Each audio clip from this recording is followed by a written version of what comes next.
looking at it, a team that does like to pass the ball, and Shane Susnick last week had 295 yards in the loss, unfortunate to North Hills. But it'll be a game nonetheless that should be a high-scoring one between both teams. Both teams looking to score early and often, but see, as you mentioned, Bill, can Penn Hills stop that early score on the fourth play of the game from the visitors? A lot of festivities tonight. Prior to tonight's game, the Indians retired the number 5 of Tom Flynn. Tom Flynn played back in the 70s and early 80s here for the Penn Hills Indians and went on to play for Pitt. And then Green Bay and the New York Giants in the NFL, and currently the only Penn Hills Indians who have won a Super Bowl. He won the Super Bowl in Super Bowl 21 with the New York Giants.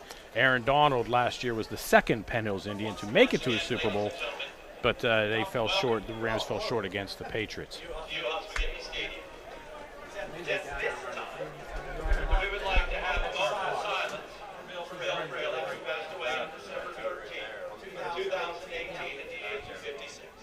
We have a moment of silence here in the stadium in the memory of Bill Freilich, who passed away just after the Indians won the state championship last season. Bill Freilich, just before passing, made a nice donation to the Indians for the trip.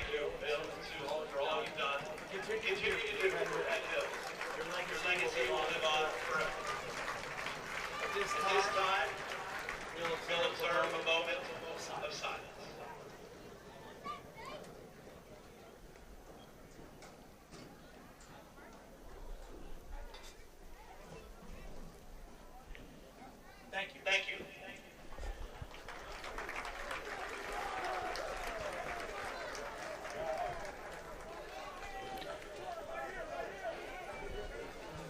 So for those of you watching on the video side, the Indians in the red helmets, red jerseys, gold pants on the near side of the field. Fox Chapel on the far side, black helmets, white jerseys, and black pants. New coaching staff this season for the Fox Chapel Foxes. Tom Loughran, a longtime coach, retired following last season. Yeah, Fox Chapel, though, coming in, you could see they're trying to get that upstart in the conference and get it going, but unfortunately, had to start the season off against Peters Township, one of the highly regarded teams in Class 5A, and then now then going up on the road to North Hills, then starting on the road again this week at Penn Hills. Haven't had a home game yet, so it's been an upstart, not just for the staff, but for the players in general at Fox Chapel.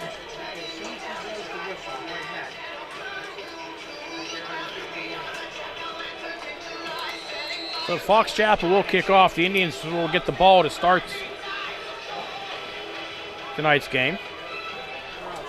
And we are underway here at Penn Hills. Nice long kickoff. Taken back to the goal line. That's Tony Grimes looking for somewhere to go. Come to the near side across the 20. Gets a nice block behind the play from Kyron Collins, and a penalty flag at the 22-yard line. That nice block looks like it's going to be for naught, as the officials threw a flag on that. As we're starting to see more and more of those blind side and personal foul and a crackback block right there. They're going to call the penalty on, so it'll be a 15-yard penalty. So they'll march it back from the spot of the foul. And you can see high school officials, they've literally tried to crack down on that penalty in the past 3 to 5 years. And so far, they've done a great job. I've seen less and less of that happening with safety to players. And an unfortunate call here for Penn Hills and having to start deep in own territory. Indians will start back at their own 11-yard line.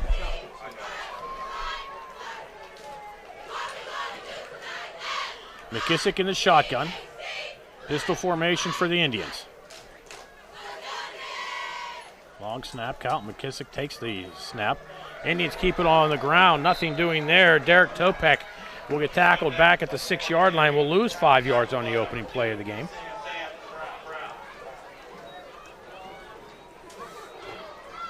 Sam Brown, the inside linebacker, coming up to make the play for Fox Chapel. Playing on that right side of the defense, coming through the hole, splitting the right tackle and right guard for the tackle in the backfield. Second down and long now for the Indians.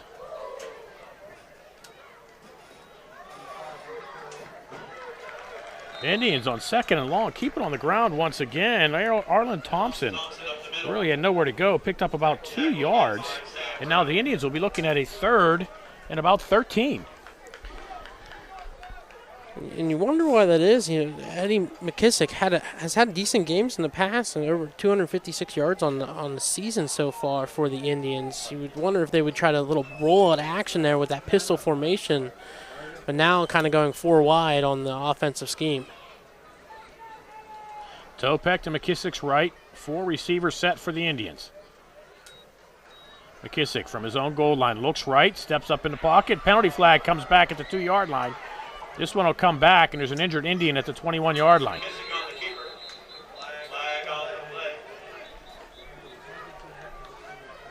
We'll see if the penalty occurred in the end zone. We have the flag at the goal line, and there's an Indian on the field in quite a bit of pain.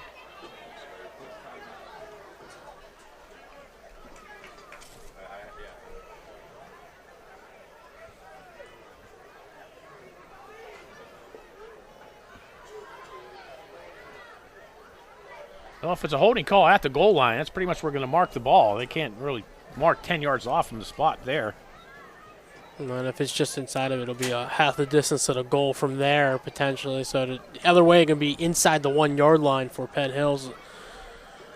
Or maybe just, I would doubt they would try to decline the penalty in Fox Chapel and make the 4th down in about 2 yards. I would think so. I mean, you can run them a 3rd down play back at the goal line anyway, but it's 4th down, 4th and about 4.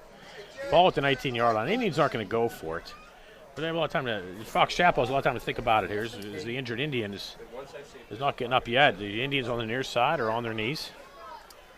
And you can tell the Indian player is in a bunch of discomfort, has punched the turf numerous times. Hopefully more shock than anything, nothing serious. Never want to see a player, especially early in the game in the season like this, go down with an injury. Oh, they're looking at the left knee.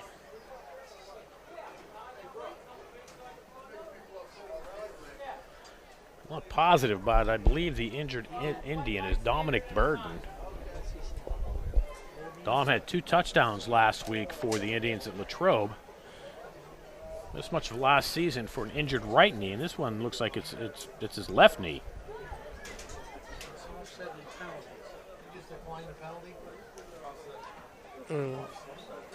I think we're actually going to get offsetting penalties because I think we're going to get the hold against Penn Hills, and I think we had unsportsmanlike against Fox Chapel. So you might get an offset penalties and redo the down. Didn't quite to see what the full motions were from the officials on the penalty call, so we'll have to wait for further explanation there.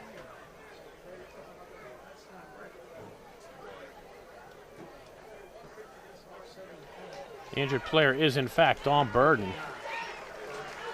And Dom is being helped off the field. He's not putting anything down on that left leg. And we certainly hope the best for Dom. Nice kid. Worked hard to get himself back here. And as we mentioned last week, 2 touchdowns for the Penn Hills Indians out of Latrobe. Yeah, the senior and the 6-foot wide receiver, 2 receptions, 36 yards, and both of those being the touchdowns and being kind of in that route that pushed ahead for Penn Hills over Latrobe last week after the big runs by Jamar Howard.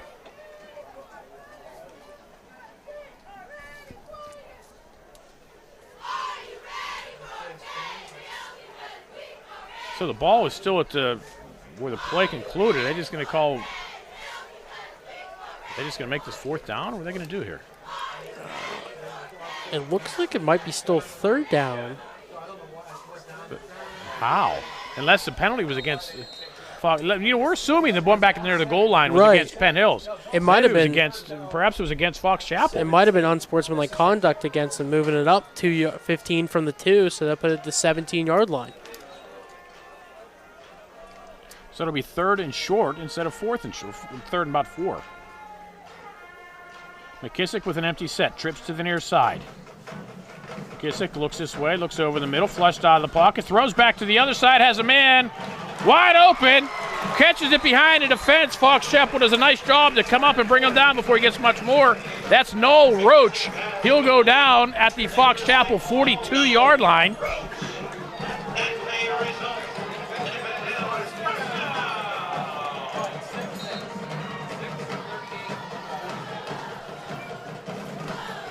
About a 31-yard gain for the Indians.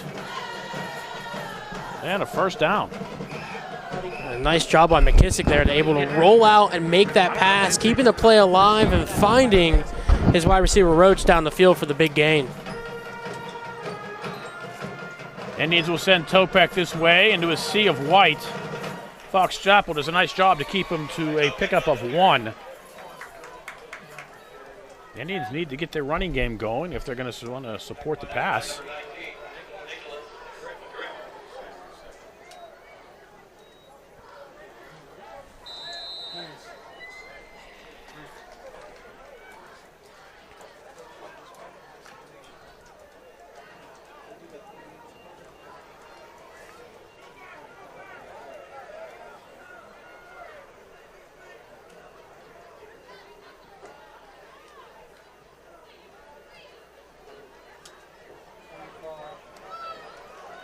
Johnson for no gain. And it'll be 3rd down and 9.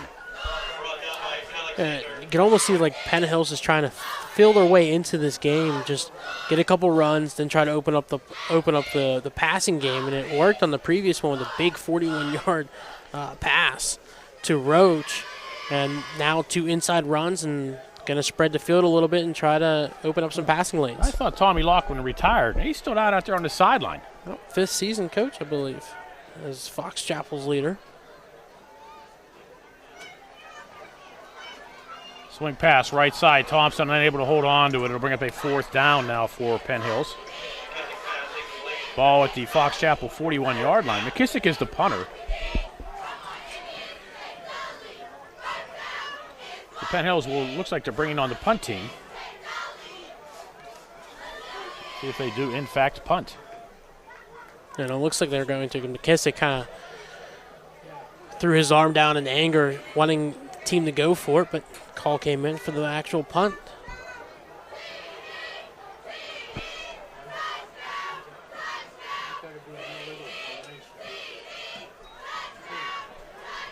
Fair catch called for at the 12-yard line and made. That's Lorenzo Jenkins. So Fox Chapel holds the Indians. Indians do get a first down, but Fox Chapel does force the punt. And they will start at their own 17-yard line. Indians started at their own 11, Fox Chapel at their own 17. Field position not favoring either of these clubs so far here early. No, it was Penn Hills benefit of a penalty and then made a big play, was able to get into Fox Chapel territory. And now Fox Chapel, more of a passing team, see if they're going to be able to pull off some explosive plays to get into Penn Hills territory.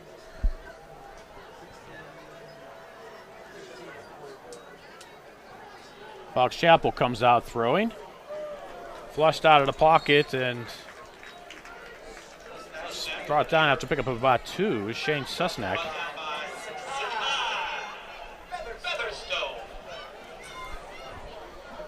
Susnack not really known for his running, more for the throwing. Last week, throwing 295 yards against North Hills, but unfortunately not able to pull out the victory. Also has 2 touchdowns on the season. Fox Chapel will keep it on the ground, getting to the outside. Up for a first down is Sam Brown. Get out to about the 32-yard line. It's 13 yards and a first down for the Foxes. Thank you for joining us tonight here on the Trib Live High School Sports Network. Along with R.J. Lacey, I'm Bill Navari, the Penn Hills Indians and the Fox Chapel Foxes here from the Chuck, Uhas McGinley Stadium in Penn Hills. Quick pass underneath. No gain. It's a stat play. Alexander Wecht with the reception.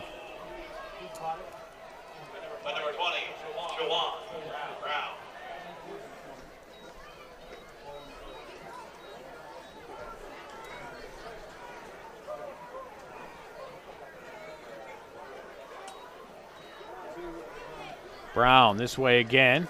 Submarined after pickup of about 5.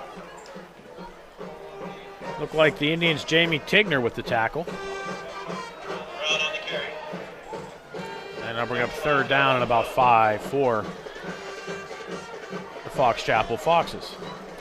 In Fox Chapel, you can see so far on the 2 run plays that they have executed on, it's that RPO, the run-pass option. And it almost looks like Sussex faking that quick pass, then they hand off to Brown. And Brown is able to beat the leading edge man to get 4 or 5 yards before getting up to another level of Indians defenders and finally being brought down. And the Foxes will use a timeout. 5:55 to go first quarter. We are scoreless. Penn Hills, Fox Chapel. You are watching the Trib Live High School Sports Network.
Long time out.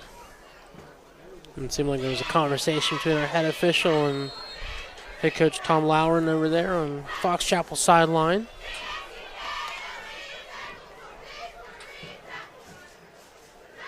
Wecht will come in motion to the near side. Susnack will throw. And the pass complete. That'll be a first down in Penn Hills territory. Jenkins on the reception. Dylan Bennett on the tackle for Penn Hills. A 21-yard completion. Susnack took 3 steps back and just chucked it up and let his wide receiver Lorenzo Jenkins do all the work. A beautiful grab by Jenkins to pick up the first down.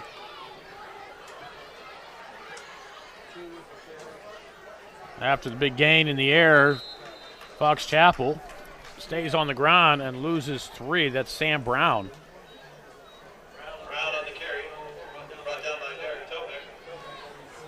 And that time, Brown was not able to elude the first Indian back there, Derek Topek. And the junior was able to corral Brown in the backfield and pick up bring a loss of 3 on the play.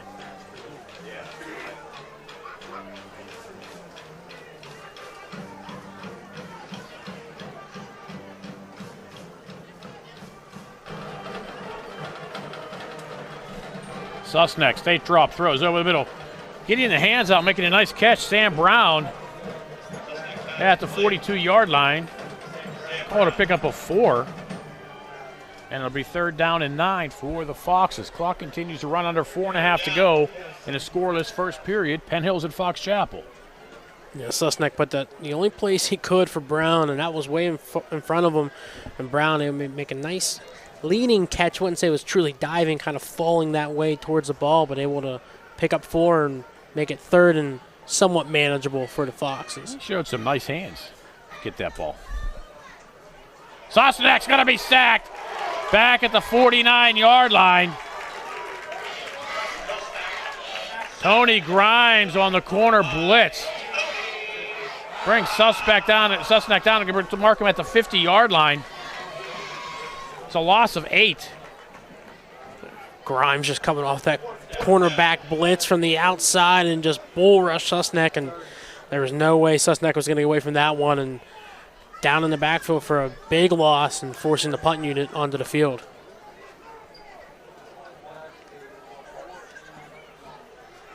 Fourth down for the Foxes. They're going to punt. Jason Williams-Anderson gets the kick away. Fair catch called for and made by Tony Grimes back at the 16-yard line. So once again, field position has not been great for either team. Indians' average field position about the 13.5-yard line starting field position. Started last drive at the 11, this one at the 16. We'll have to see if the Indians change it up. First two plays for both drives have been, when they've gotten the first down, have been that run power option up the middle. We'll see if they change out of it or they'll stick with that kind of game plan to start a drive off. Interesting formation for the Indians. We'll call it a power pistol.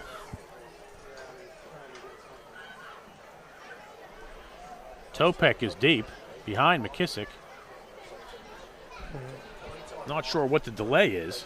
We've got a little conclave on the sideline about the 32-yard line, Fox Chapel. I don't know what we got. Kind of conversation going on with the sidelines about players potentially, but it looks like we're ready to start this drive off for Penn Hills. Luke Puglisi with the football for the Indians.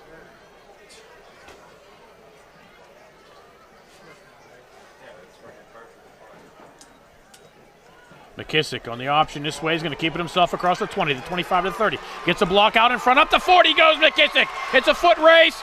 And McKissick inside the 20, 10. Touchdown, Penn Hills Indians. You want to talk about an explosive play. And hold on, we might be getting this one coming back. I think we're going to get a holding penalty against Penn Hills, unfortunately. That was an 84-yard run by McKissick. And it is a holding call. And probably one of the wide receivers downfield on the sideline. It'll be a 10-yard penalty from the spot of the foul. So McKissick actually gets credit for a 16-yard run.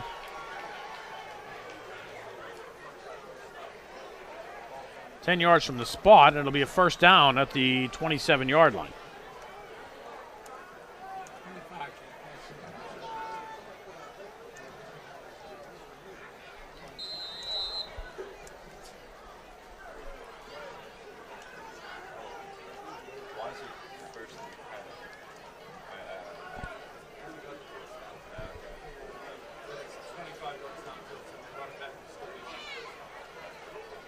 Anthony Grimes joins the play late.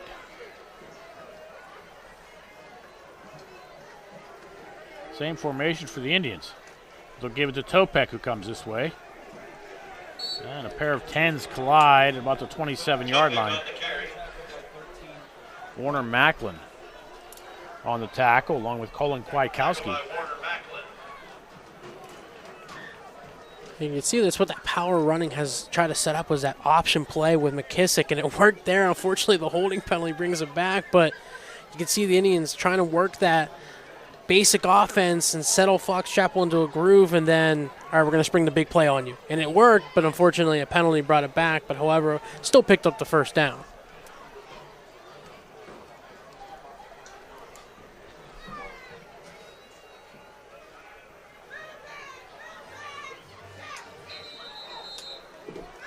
Topek going to the right, but a penalty flag comes in.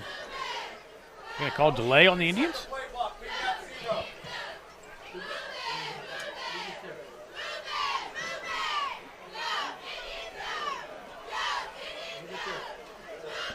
I don't know if we were going to get saying there was an issue with the play clock on the field or the officials' play clock.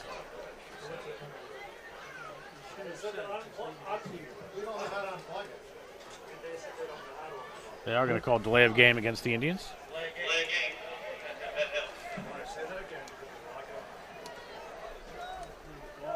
She said unplug it from the back of the console. Well, that's all that cord. Why are we unplugging? You tell me to do what? I'm sorry, I'm talking to Steph Strauss right now. Why are we unplugging? Here, I'll pass the phone over. She's using my phone. You good, Jay? sounds like we potentially might be having some kind of play clock issue. Coach Ladon was leading this case to the official.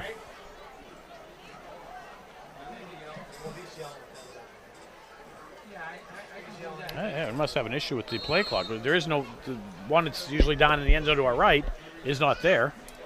And normally in competition, when one's not working, both should be turned off, and the officials will keep the play clock then. Topek, right side, gets submarined by a nice play by Wecht. It's held for no gain. And it'll bring up third and about 14.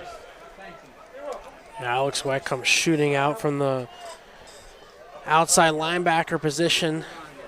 Currently standing was near the hash marks and came running up there and I just said undercut Topek, brought him down for no gain and brings up third and long for Penn Hills.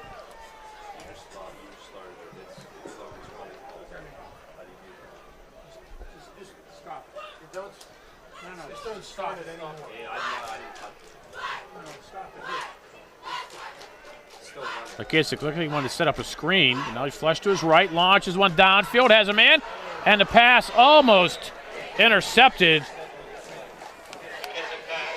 That was Dorian Gomez.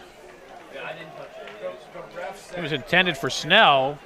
Gomez, he wishes he has that one back. You know, can't hit you any more square in the hands than that one. It looked like the pass was intended for Gomez, and it just slipped through his hands, and unfortunate, but I think he was surprised that the ball was there. It's handled. Thank you. No, it is handled. Thank you.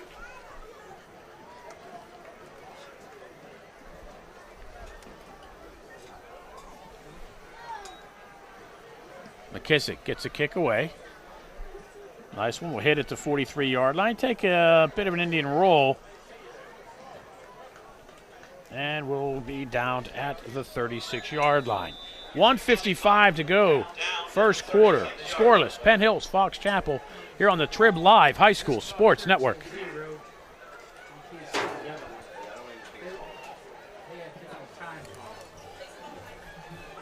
Best starting field position of the night for either team here at the 36-yard line. we'll have to see if Fox Chapel is going to go to their bread and butter, that passing game. That's what got the Foxes into Indian territory, but unfortunately not able to convert with after a big sack to Susnick.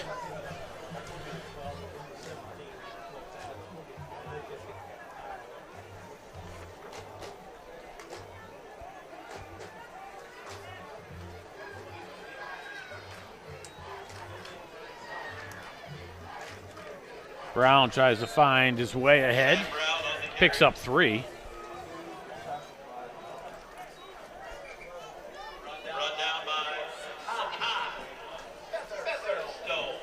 Featherstone able to come up there and make the tackle after a short gain by Brown. And it's been a little bit of that hard trench, hard-nosed football for both teams in the first couple plays to try to open up something later on for a big play opportunity.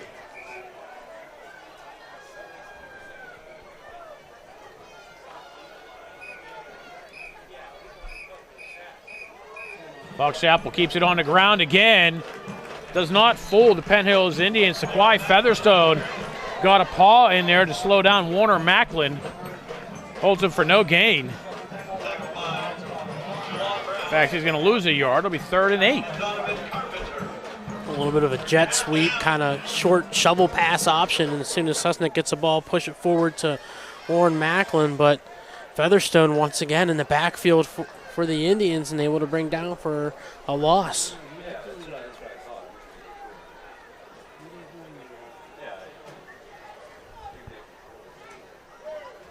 Let's go with throw underneath. Tries to set up a screen. Brown looks for somewhere to go. Has a little bit of a lane across the 45. Out to the cross to 50. We'll have a first down at the Penn Hills 48-yard line. 14 yards on the little screen to Brown. And Fox Chapel gets into Penn Hills territory at the 48. Beautiful block by Ben Wilk, the wide receiver on the outside for Fox Chapel, was the one that opened up the outside for Sam Brown and able to spring him forward for the extra yardage to get the first down. They try to sweep Brown this way, and Brown does a nice job to pick up about 8 yards.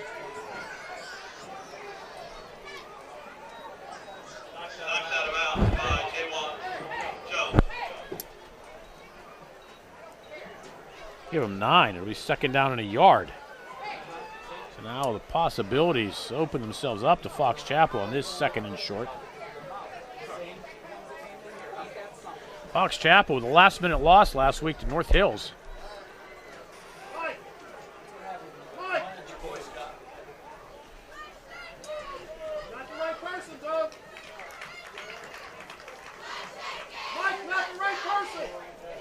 Yeah, it looks like Sam Brown is stuffed in the line. And they'll bring up third and a yard. Yeah, no gain there, and trying to go with that power run right up the middle, and that's going to end the quarter. Both teams kind of just slugging it out right now to start off the game, see which one can break through first. After one, your score, Penn Hills, Fox Chapel, scoreless. Here on the Trib Live High School Sports Network. Ladies and gentlemen, please direct your attention to the Freeman Center 25-yard line for a special recognition. Tonight we welcome back the Penn Hills football players from the 1970s who won 4 straight championships in 1976, 77, 78. Recognizing the players down to our right. Most of the players in the red shirts down about the 25-yard line. Tonight, they retired the number 5 of Tom Flynn. There's the 70s players coming back in here tonight.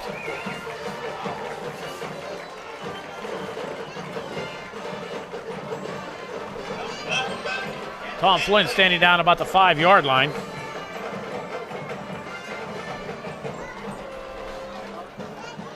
See if we can get a shot of him later.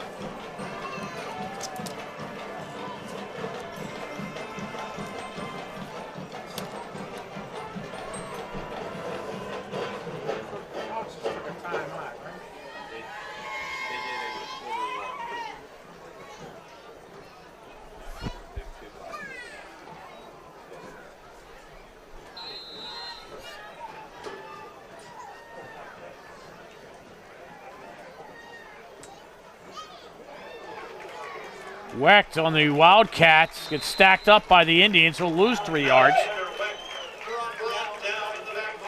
Interesting play call by the Foxes.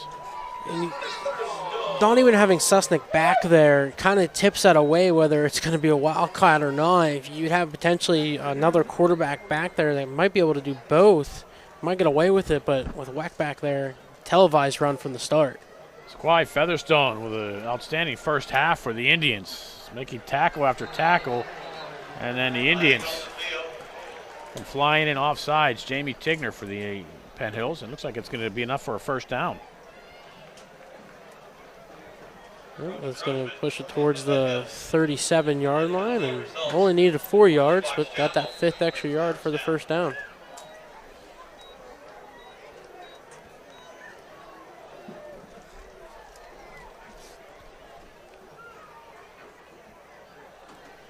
Low snap, Sam Brown. We drop for a loss of 3. Susnack was did a nice job of picking it up off the turf on the low snap, but it kind of delayed things a tad. Gave the Indians time to rush and bring Brown down for the loss. And it also stops momentum of Sam Brown. Any kind of steam he gets going downfield has to hesitate that quick second, as Susnack had to pick it up off the turf from the shoelaces. Luckily, was able to get the handoff going before any bigger loss was taken for Fox Chapel. Brown comes in motion this way. Susnack hit as he throws. And throws that one to nobody.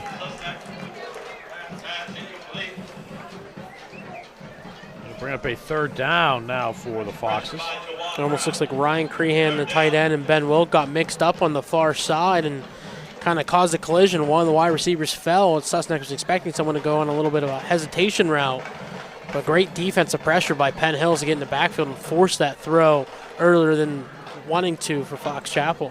First incompletion of the game for Susnack. He completed his first 4. Susnack, does he want to set up the screen? Yes, he does. And it's almost intercepted. It was intended for Brown. Derek Topek got his hands on it. A nice job there by Penn Hills, just staying home in the linebacker core, being ready for that little bubble screen pass up the middle, and able to break it up and force a 4th and 12.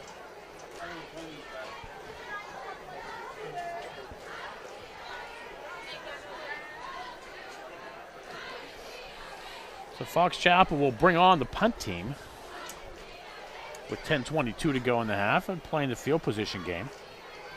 We are still scoreless, Penn Hills and Fox Chapel. And Penn Hills jumps offside again.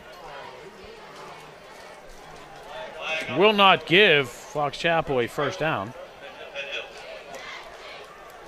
But it might entice them to bring out the offense, go for it. And it looks like that's what they're going to do. 4th and about 7.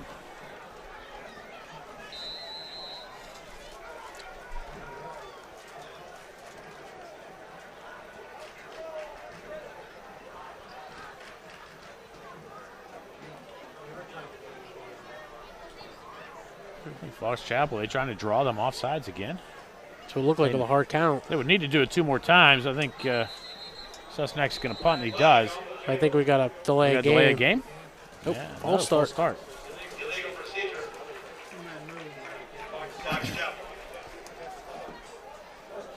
Basically negates the offsides for Penn Hills, and we'll have to see if Coach Lowry bring the punt team back on. might go with the squib punt because that's what they were going for with Susnick, but nope. Looks like they are going to bring the punting unit back on the field.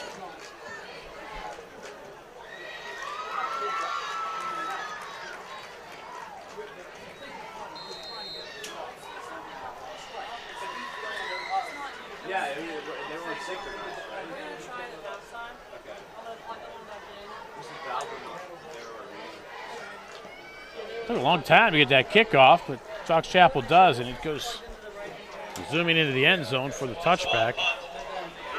With 10:15 to go, the Indians will start at their own 20-yard line. Again, the Indians field position. They're on 11, they're on 17, which means they're on 16, and now they're on 20.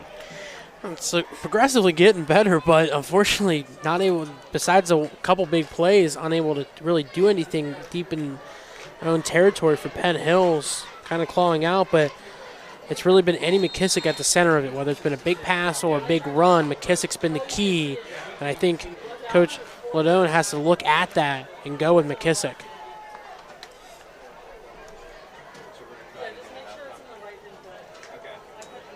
Grimes comes in motion this way, but they keep it to Topek.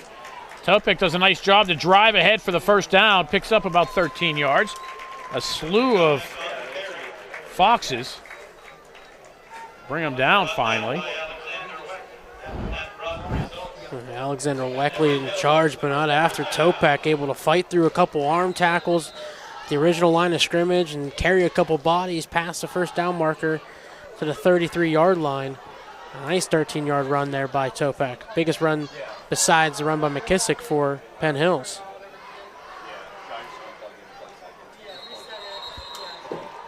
Penalty flags come in all over the place.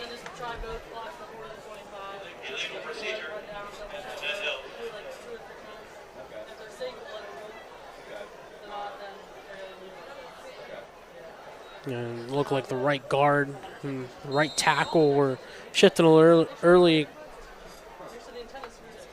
trying to get into position for that pull block, and fortunately just moved right before the snap. False start called, pushing back Penn Hills at 5 yards. Indians on a 1st and 15. McKissick with the man behind him. Tony Grimes will come in motion. And he'll pitch to Grimes going left. Grimes looking for a block out in front.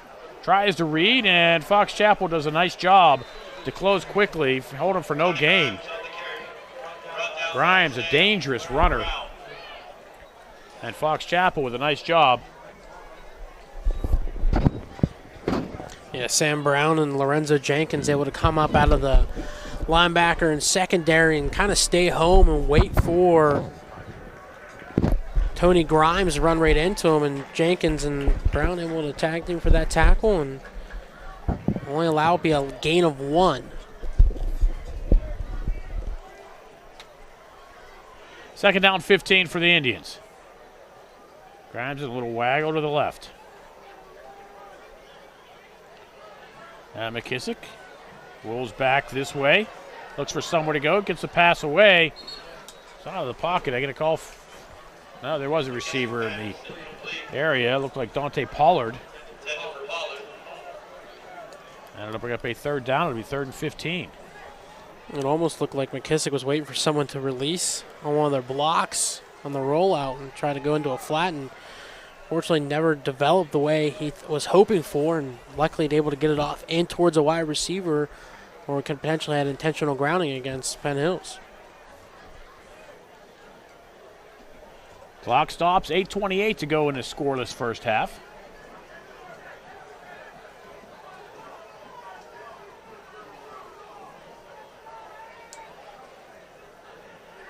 McKissick gets the pass away, complete underneath. It'll be well short of the first down.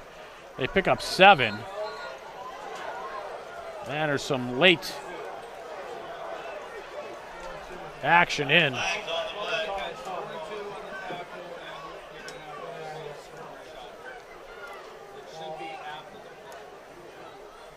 So the penalties will come in. It'll be a dead ball.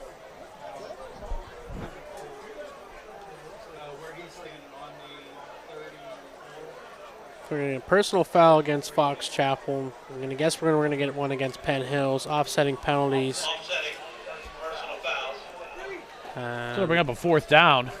Or they wait, did they move? Okay, I thought they were going to set a first down there. It'll be 4th and about 9. Maybe closer to 8.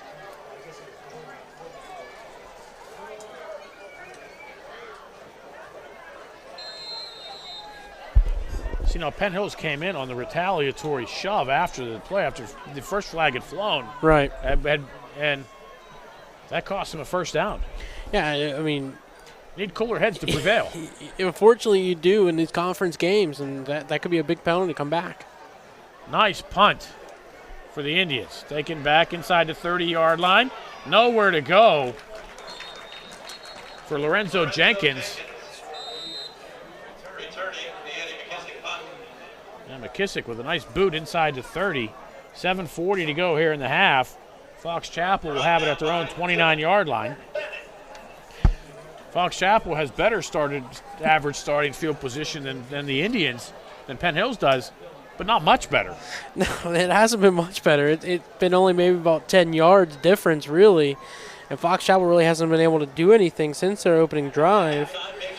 And I had a feeling this game could have potentially been a tight game, but a more of a scoring game. It's been a slugfest now, and then they're actually backing it up. So Yeah, there's some penalty for something. yeah, so we're going to move the ball back to the 15-yard line. Well, there goes the starting field position battle again. I didn't see what the penalty call was. I mean, it's about a 15-yard penalty. Fox Chapel keeps it on the ground, and Penn Hills quickly. Jamie Tigner will come up to make the tackle of Sam Brown. He'll lose about 3. So you're right about just being a slugfest. It's been the outsides for the defense. It's been the defensive ends, the linebackers, and the corners have done a beautiful job for both sides, honestly, containing the running backs and bringing them down in the backfield for losses. And we've seen both teams, I mean, only 11 yards rushing on 11 rushes for Fox Chapel. Penn Hills more after a couple big gains by Eddie McKissick. Susnack will throw and a little slant. Gets the completion. It's Jenkins out to about the 17-yard line. Oh, about 6 yards. That'll be 3rd and about 7. I mean, the teams are really duking it out. Occasionally you get a big play by one of the teams. They'll make a big play, but then both teams just seem to stall out afterwards. Long pass this way, and it's caught for a first down at the 31-yard line. That's Lorenzo Jenkins. I thought that ball was going to go out of bounds, but Jenkins did a nice job of getting himself up and coming down with the ball in bounds for the first down. That's a 14-yard pickup for the Foxes. And there's that big play we were talking about. And Jenkins just showing that wide receiver ability. It seems like certain people can jump a certain level, and the wide receivers get that extra gear where they go an extra height, and that's what Jenkins did. Pull that one down, able to get a foot in, fall out of bounds, pick up the first down for his Foxes. 6'2", 150 pounds, just a sophomore. Zidane Thomas, his first carry of the night, will lose 2. Tackle by Cameron Hopkins.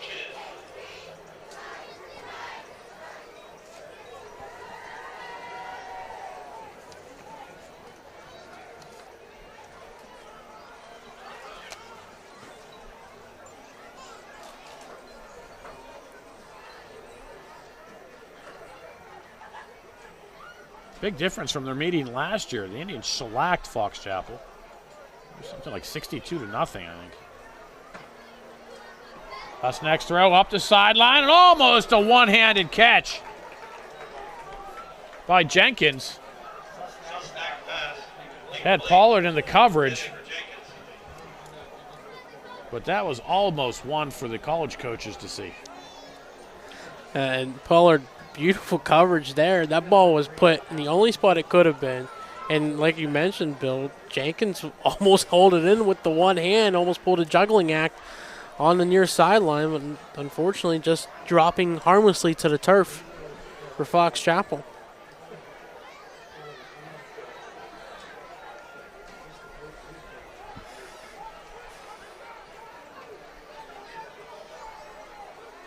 Susnick goes on the end around to Wecht, and the Indians were right there. Donovan Carpenter will drop Wecht back at the 24-yard line, loses 6. Brought down by Donovan Parker. And now it's 4th down, as we mentioned, the big play, and then the teams go backwards. Yeah, and it seems like it's been self-inflicted. They've tried to do the run. They tried to go back to the run game. Well, the pass game's working. Ride it for a little bit for both teams, and it seemed like Fox Chapel tried to go back to that ground and pound game, and Penn Hills, once again, was ready for it, was containing on the outside, especially on that end around to Whack, and Carpenter just nails him in the backfield for a big loss. Line drive kick, short, but gets a nice roll. Grimes will let it go dead, but it's still rolling. And best starting field position of the night for the Indians at the 38-yard line. Penn Hills, 38-yard line. They have 4:17 to go here in the half. We are still scoreless.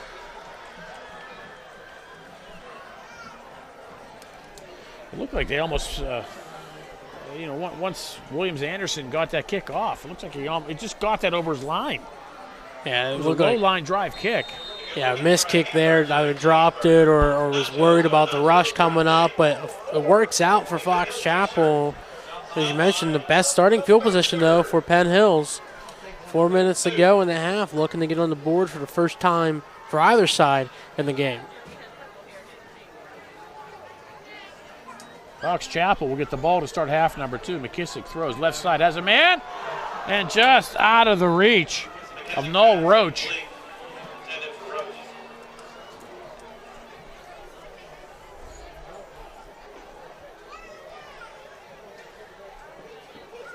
For your viewing pleasure at halftime, we will be showing the bands.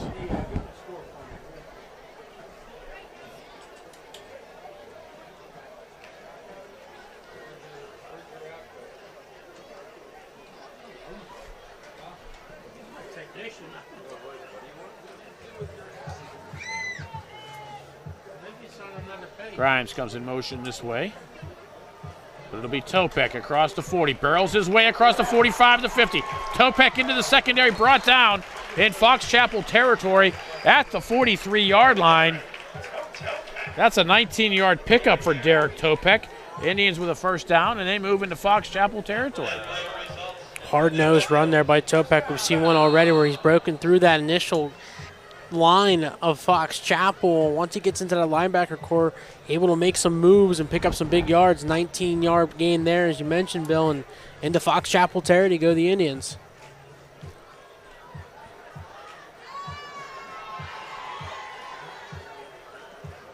Topek this way. Wecht gets the paw in, trips him up at the 40-yard line. Going to mark him at the 39 for a pickup of 4. It'll be second down and 6. Clock under 3.5 and running here in the second quarter. Still scoreless, Penn Hills and Fox Chapel.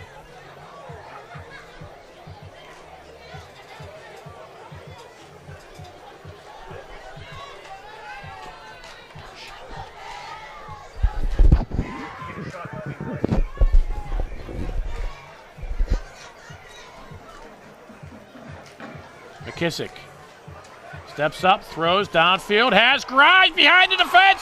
Touchdown, Tony Grimes! 39 yards on the pass reception, and the Indians get on the board first here in this contest. Touchdown coming with 2:55 to go here in the second quarter. McKissick to Grimes. Wasn't sure Grimes he's kind of stumbled there inside the 5. But he was able to get himself into the end zone. And another touchdown for Tony Grimes on the season. I mentioned it before, the big plays have come around Eddie McKissick, and McKissick able to buy a little time in the pocket, step up. Grimes running a beautiful route down the field. Perfect throw, perfect catch. Touchdown, Indians. Jonas Silverman to try the point after. Grimes will hold, and the kick is blocked.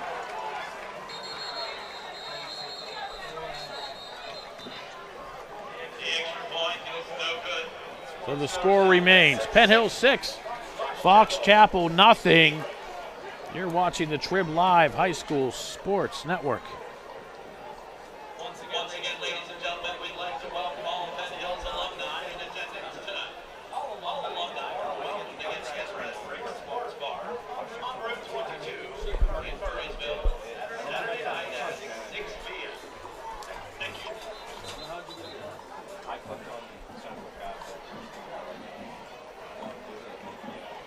There's our Penn Hills cheerleaders, and tonight it's youth night, along with the alumni coming in from the 70s. Seeing a lot of the little cheerleaders from midget football in attendance tonight. It's where a lot of these girls all started. And they're coming here tonight for partake of the festivities. Indian scoring drive, 62 yards in 4 plays.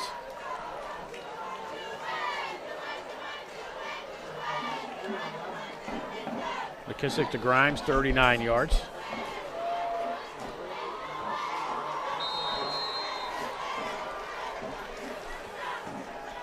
Beautiful night here in western Pennsylvania. Early September. Silverman's kick is going to go into the end zone. This will be an automatic touchback. We saw him do that last week, and anytime you can get a kicker to put it into the end zone to start a team on the 20, yeah, we'll take that. Yeah, anybody's going to take that. If you tell, hey, I can get it into the end zone for you on the kickoff. All right, what number do you want? We'll put you on the team right away. Yeah, here's your letter already. Yeah.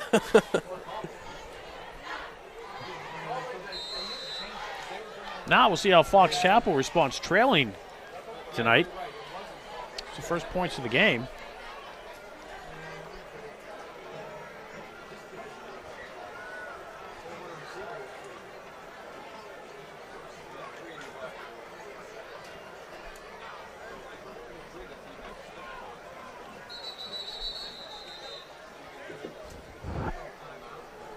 Yeah, it looks like Penn Hills will use a timeout. Some confusion on the defense.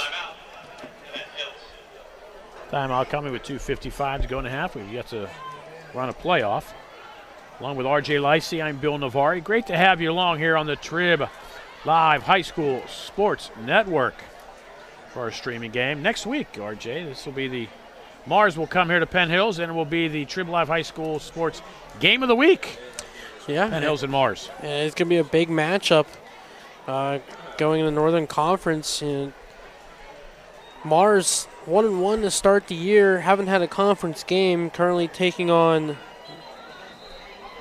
Greensburg-Salem tonight. That one's a non-conference matchup, Greensburg-Salem. But nonetheless, a big game between both teams. But Penn Hills can't look past Fox Chapel, proven can get up early on a team, down early on in this game, but can score in bunches.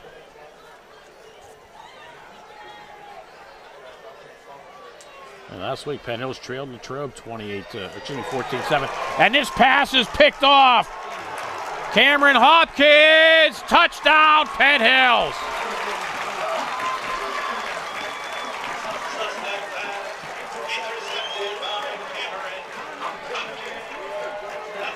Hopkins hold that one in. It was about the 30-yard line. Yeah, I think right around like the 26, 27-yard line, and just took it from there. It was easy picking straight out of the air. Hopkins just ready for it, catches it, and wasn't going to let happen what happened to Fox Chapel and letting the interception go straight through the hands and turns it into the score, and now 2-score lead for the Indians. First turnover of the game is 6 points for the Indians.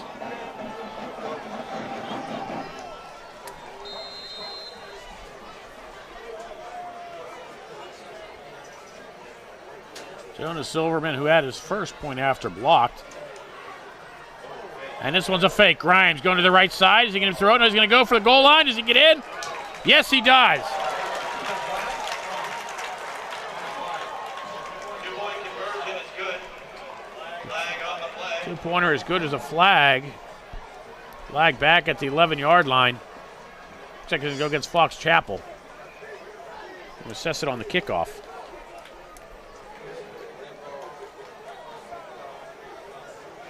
Oh, it's going to go against Penn Hills, but it's a dead ball. So the Indians will be kicking off from the 25-yard line. Let's see if Silverman can put this one in the end zone. Oh, this would be impressive if he can put it in the end zone from the 25-yard line. If he does that, better send some film to all across the country because I think D1 coaches are going to be calling in a hurry.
Put this one back to the 12-yard line. Still a nice kick by Silverman. Indians do a nice job of covering. And Fox Chapel will start at the 32-yard line. And a one. Gateway up 20-0 over the Plum Mustangs.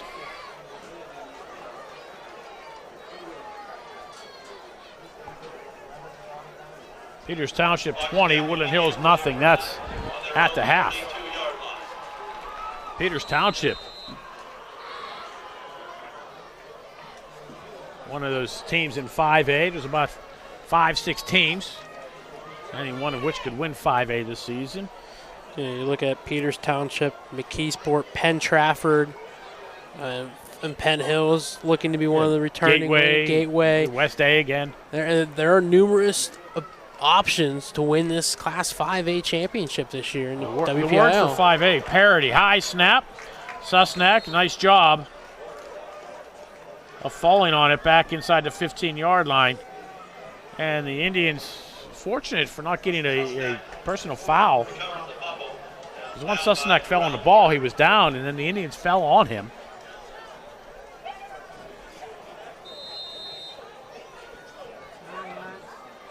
And Penn Hills will call a timeout. A loss back to the 13-yard line. My math says that's a 19-yard loss. Yeah, that's what I'm going. That's what I got. 18. I think they started at the 31. But either way, a double-digit loss.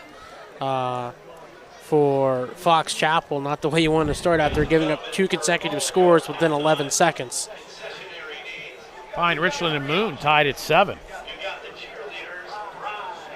And Penn Trafford up 16-0 over Connellsville after 1. Pine Richland now up 10-7 over Moon.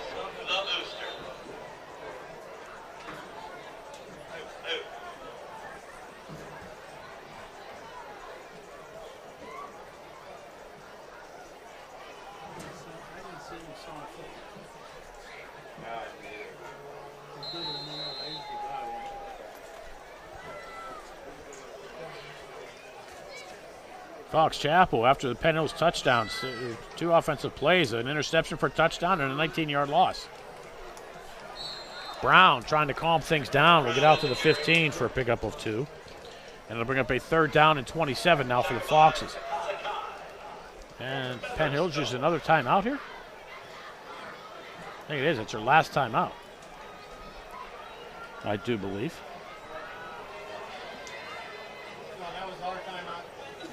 Yep. Penn Hills timeout. Final one of the half. Should be. I think Penn Hills trying to get the ball. There's 2:20 left in the half. It's 3rd down and long here. I think if you're Fox Chapel, Penn Hills has no timeouts left. You're going to run the ball. Try to take as much time off the clock. Try to give Penn Hills as little time as possible. Yeah, run the ball and clock, depending on how long the play is, take 25 seconds after that, and you'll get the kickoff. So you're probably looking not to get the ball back to about the minute 30 range, I would say, estimate for Penn Hills. But plenty of time. We've seen big plays from the Indians.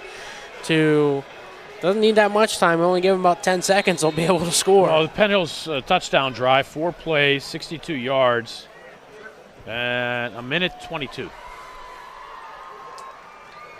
Lesnack's going to throw. Sets up the screen to Brown. Indians are right there. It'll be no gain.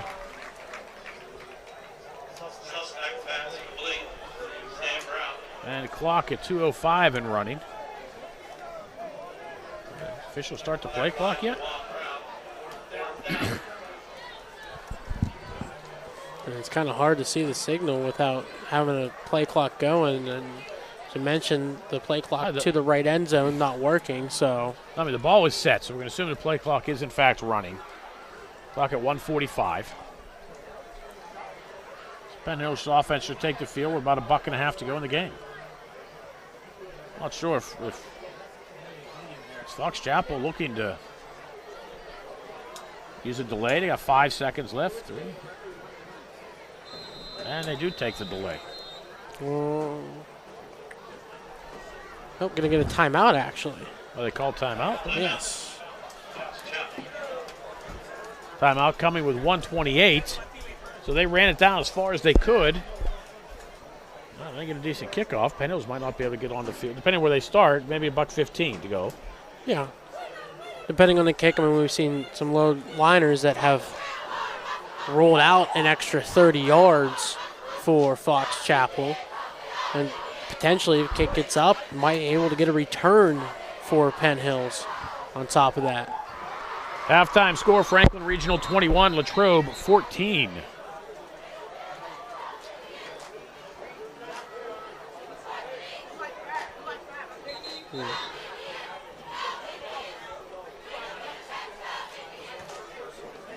North Hills leading Kiski 14-7 at halftime.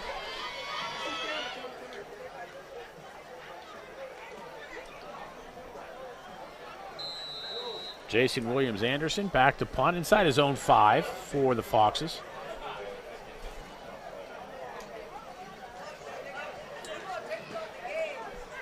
Gets a kick away. Gets towards the sidelines and, takes a nice bounce for the Foxes. Hit it right near the sideline at the 48-yard line. Looked like it was going to go out of bounds, but it came back, rolled back in, and for another 10 yards, and goes dead at the 38-yard line. What a break for Fox Chapel. Looked like it hit the point of the football and kicked that straight left, a little side spin on it. Rolled that extra 11 yards, pushing back the Indians a little deeper. Grimes was letting it go out of bounds, and it took that funky roll back in. And it just went another 10, 11 yards. Indians, no timeouts left. 1:14 on the clock. Topek to McKissick's right. 4 receivers set for the Indians. Indians going for more. McKissick, long pass over the middle. It was intended for Snell, but a nice job getting the hand up was Lorenzo Jenkins. Indians were going for it all right there. McKissick puts that pass up maybe about a foot higher. That's 6 for the Indians. And he also had Grimes streaking down on a near hash marks too, about the same distance as Snell. But great awareness by Lorenzo Jenkins to stick that hand up there. Almost looked like he was going to be able to actually intercept the pass. But it falls harmlessly to the turf in favor of the Indians.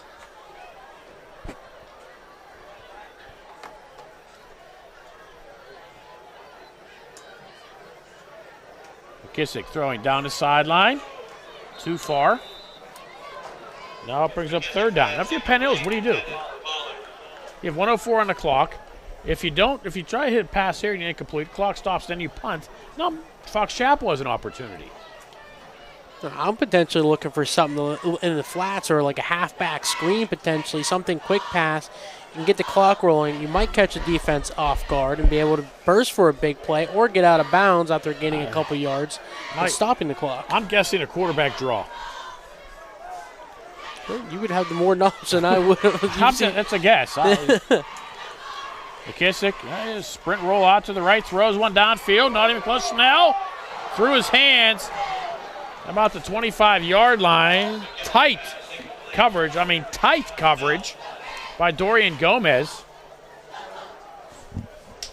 And it's 4th down for the Indians with 58 seconds. Now, Penn is going to punt. Penalty flag at the 48-yard line. Check what that is. Unsportsmanlike conduct call, it looks like. It's 4th down. And it's against Penn Hills, they declined the penalty to prevent any chance of Penn Hills picking up the 1st down on a retry for 3rd. Or running and trying to knock time off the clock. But now here's the rub, RJ. If Fox Chapel is able to score here, because they got 58 seconds, 1 timeout left, get a decent return, and just for argument's sake, they get the ball to start half number 2. Yes. They score there, it's a brand new ball game. Yeah, still an opportunity for the Foxes. McKissick. Taken at the 30-yard line and returned out to the 40 by Lorenzo Jenkins.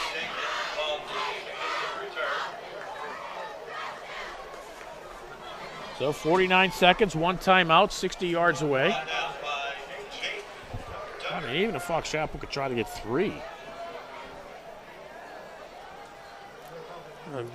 Potential try. I mean, even to get into scoring position, get close, get on the other side of the 50. Haven't really seen Fox Chapel on the other side of the 50 since the first drive for the Foxes.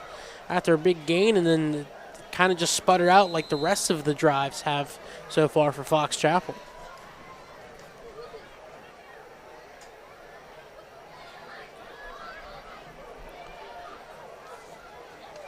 Susnek will move Thomas to his right. Straight drop.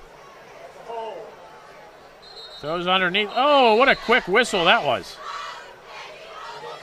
He got the pass away to Thomas, but the officials ruled the sack.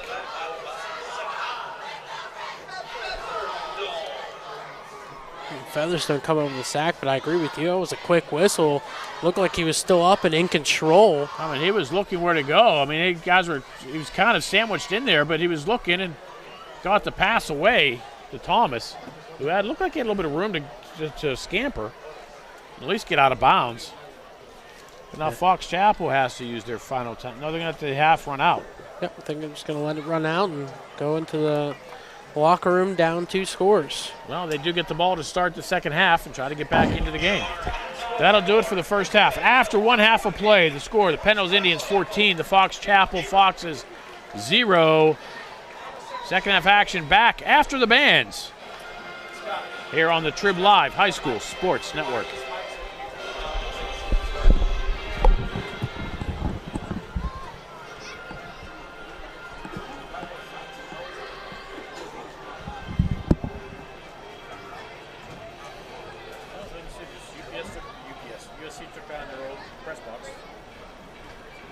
side. I heard the restrooms aren't done yet at the new stadium. That's what I heard. Lovely. Yeah. Still renovating, but they're not done yet.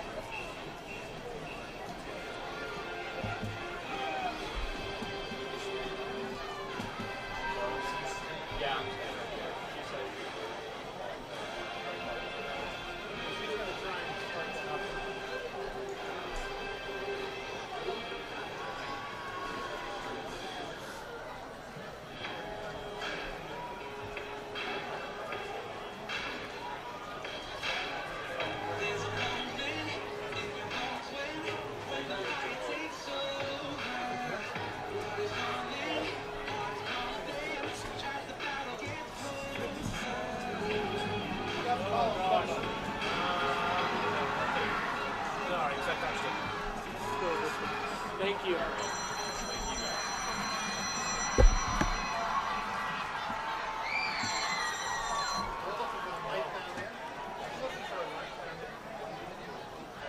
What?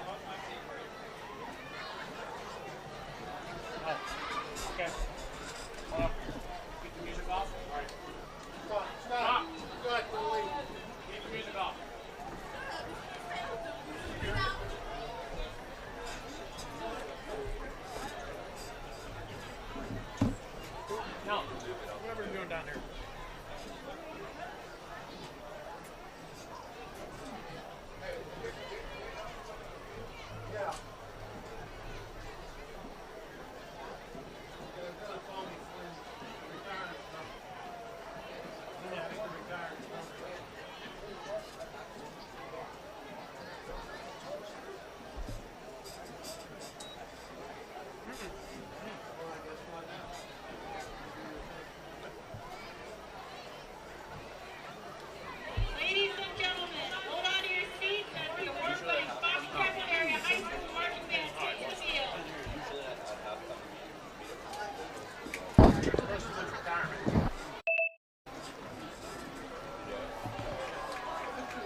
turning it back on, do the same thing? Yeah, it looks like they are. So now it's kind of popping. It's so hard. You can love a bad game. Oh, yeah.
Bob Ross.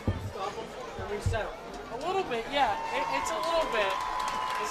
I got it because I like being outdoors. I like hunting and fishing and everything. But I actually I know Bob Ross before my time, but I've watched a lot of Bob Ross videos. And that's kind of where, like, when the guy asked me, he's like, what kind of trees you want to see? Kind of trees that are similar to like what Bob Ross does. He goes, all right, I got you. And he just started sketching them. So that's what we went with.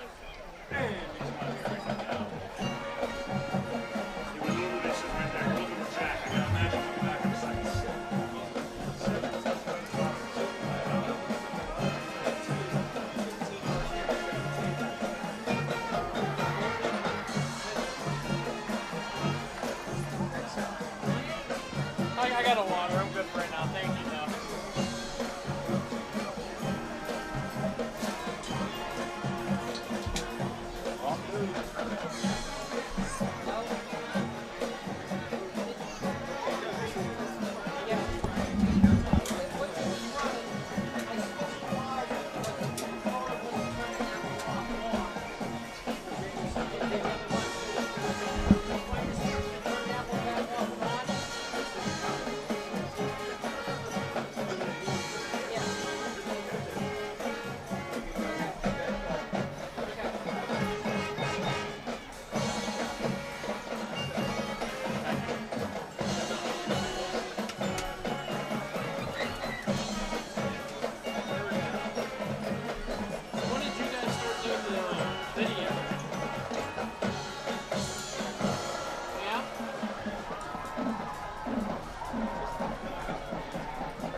Similar thing, it's just a very basic, I think it's like a 3-person setup that will make us better.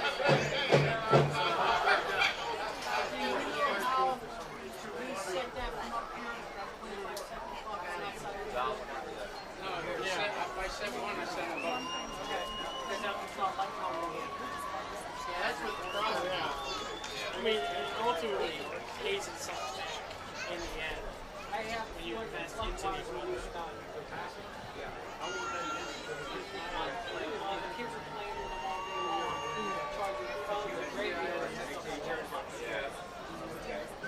Well, you said that you only use that game pump, but when we did that, the coaches came up here, so I don't know.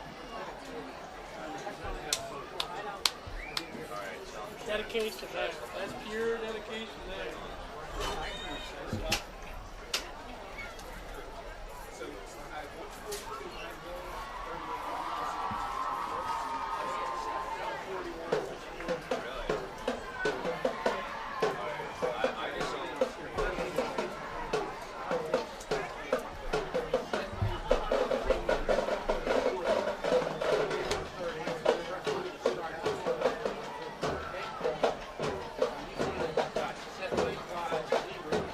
And in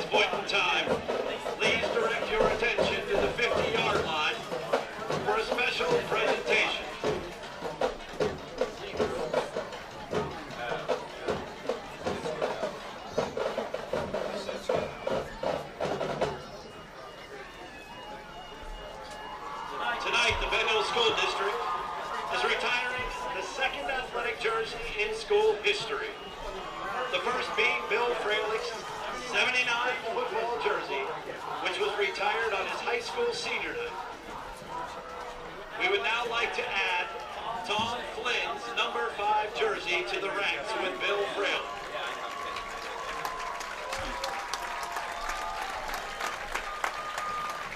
Tom Flynn was a 3-sport athlete and a 1980 graduate of Penn. During his 3 years on the varsity football team as quarterback and safety, his teams won 3 straight WPIAL championships from 1977 to 1979. He passed for over 1,100 yards and had over 700 yards rushing. In his senior year, he was named Post-Gazette WPIAL Player of the Year.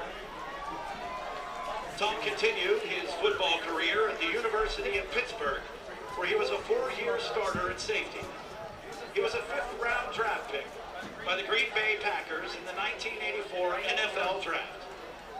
He was honored as the NFL Defensive Rookie of the Year after leading the NFL in interceptions. He then went on to play for the 1986 Super Bowl champion-winning New York Giants. Although this is long overdue, Penn Hills could not be more proud tonight to officially recognize Tom Flynn's legacy by retiring his number 5 jersey. Ladies and gentlemen, put your hands together for Penn Hills proud Tom Flynn.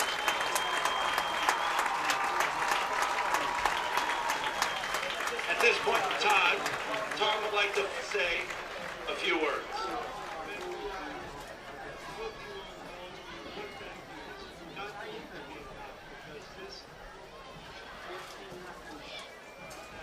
Means so much to me, and it is really hard to put in words right now.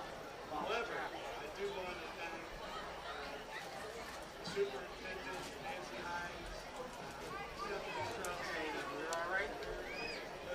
the Don for making this come true. This is a very special night for me. I also want to thank my family. I have 9 of 10 children.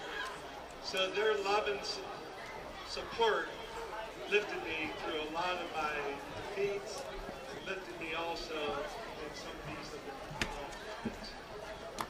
I also want to thank my teammates and the guys that I didn't play with in the early 70s that put together the foundation of championship teams. We were able to turn the foundation into 4 championships, and I really appreciate that. I also want to thank my current family, my wife Chris, my sons, Zane. I had a couple. Jake, Give me a my second daughter, here. I'll work for you. I also want to thank football because it has given me a lot of opportunities, and it has also blessed me with a lot of relations. One of the relationships that I've had was with Bill Fralick. He was a big man. He did everything big. And when he played football, he played big. When he sold insurance, he sold it big. And when he was generous, he did it big. So anytime that your name, my name, can be associated with Bill Fralick, that is a big deal. I want to thank you all again, and let's go Big Red!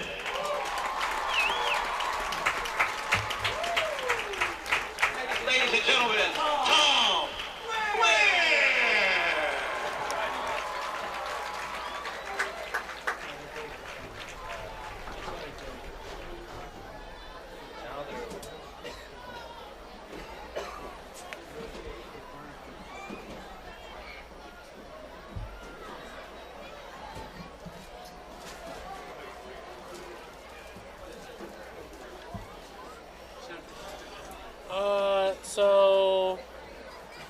So Baldwin's beating Upper St. Clair 21-14.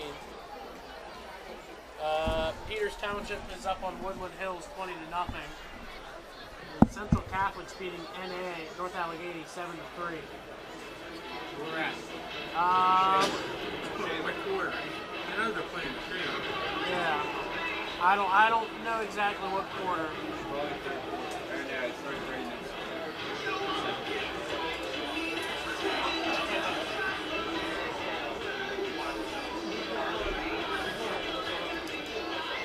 Yeah, no problem, sir.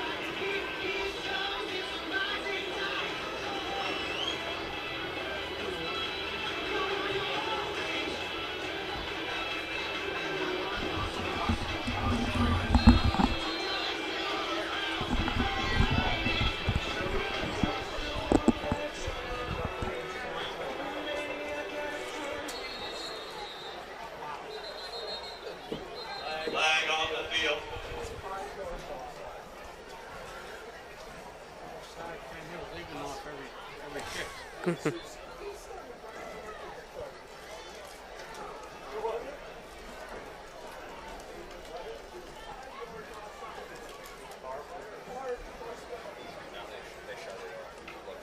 Offsides.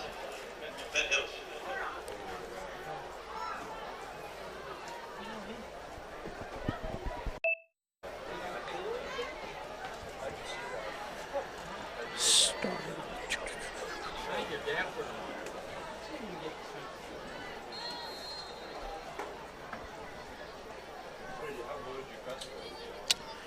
The start of the third quarter. Penn Hills kicking off to Fox Chapel. False start and offsides on Penn Hills. Push the kick back to the 35-yard line.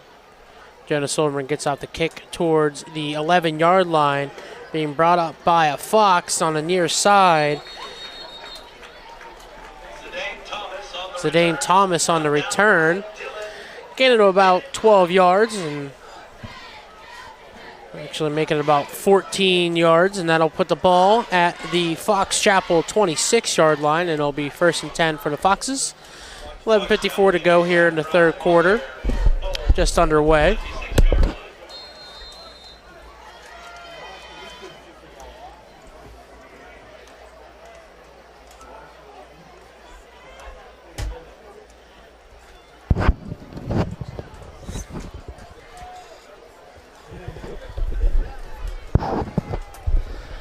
Stacked I formation now going to the left side of Susnick is Brown.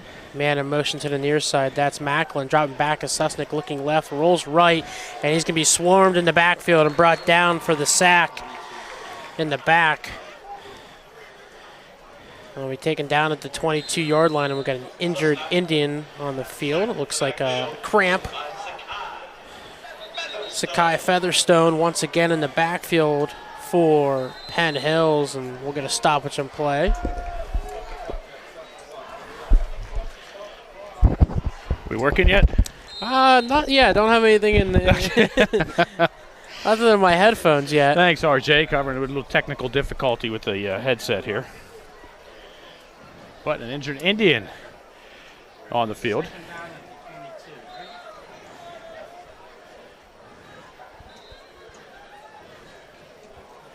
Officials are going to come over and make sure that he knows he's going to have to come take a break. That's Sakai Featherstone, who's been everything for the Indians so far tonight. Just getting the sack there on Susnick.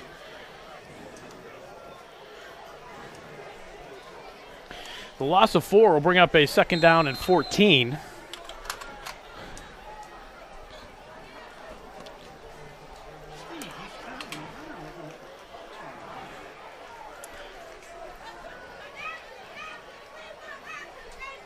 Susnick has Thomas to his right. It'll be Thomas going to go left side into the arms of the Indians.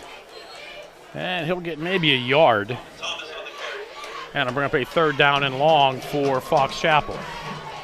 And at halftime, and you'll got to see Tom Flynn, number 5, was retired for Penn Hills. And the second player jersey retired here at Penn Hills behind the late, great Bill Freilich. Winning 3 straight WPIL titles, 77-79 for Tom Flynn and the Penn Hills Indians. Tuskett steps up in the pocket, and he's going to be stuck and brought down by Cameron Hopkins after maybe a yard. And it'll be 4th down now for Fox Chapel.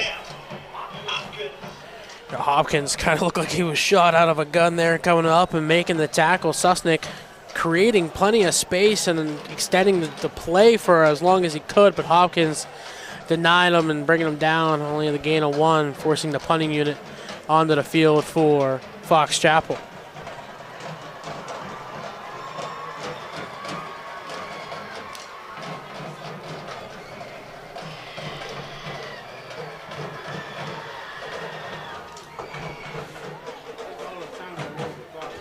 Fox Chapel with little personnel issues here.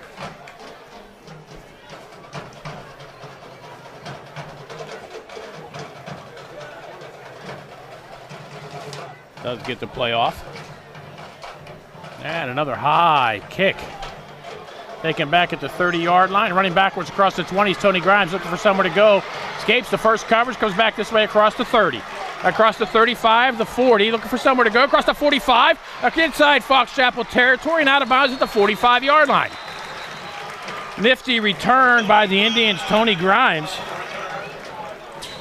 You want to talk about ingenuity there. Taking the punt around the 30-yard line, drifting back another 10 yards.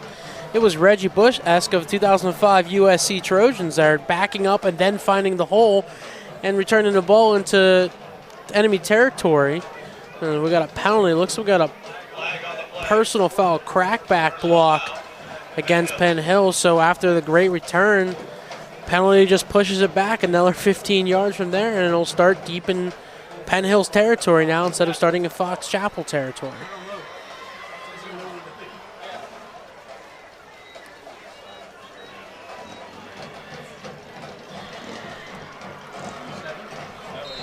So instead of at the Fox Chapel 45, the Indians will start back at their own 27.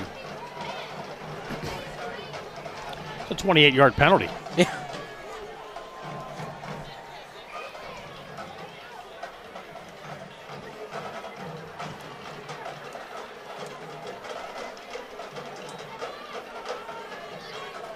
Bennett right side across the 25, cuts it back up in. Fights his way out across the 30. Still carrying Fox as close to the 35-yard line.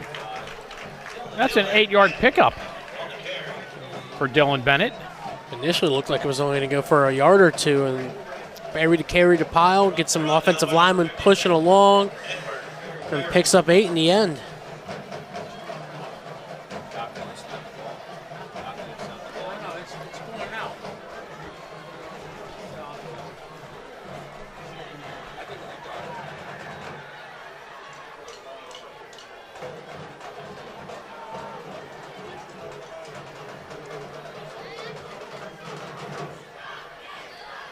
Bennett tripped up in the backfield by Weck. That was a slow developing handoff. Looked like McKissick and Bennett just couldn't get the exchange off right. Almost looks like it was one of those read options, and McKissick just held on a little long at the last second, finally let it go, and by then, Weck was in the backfield making the tackle for a loss of 1.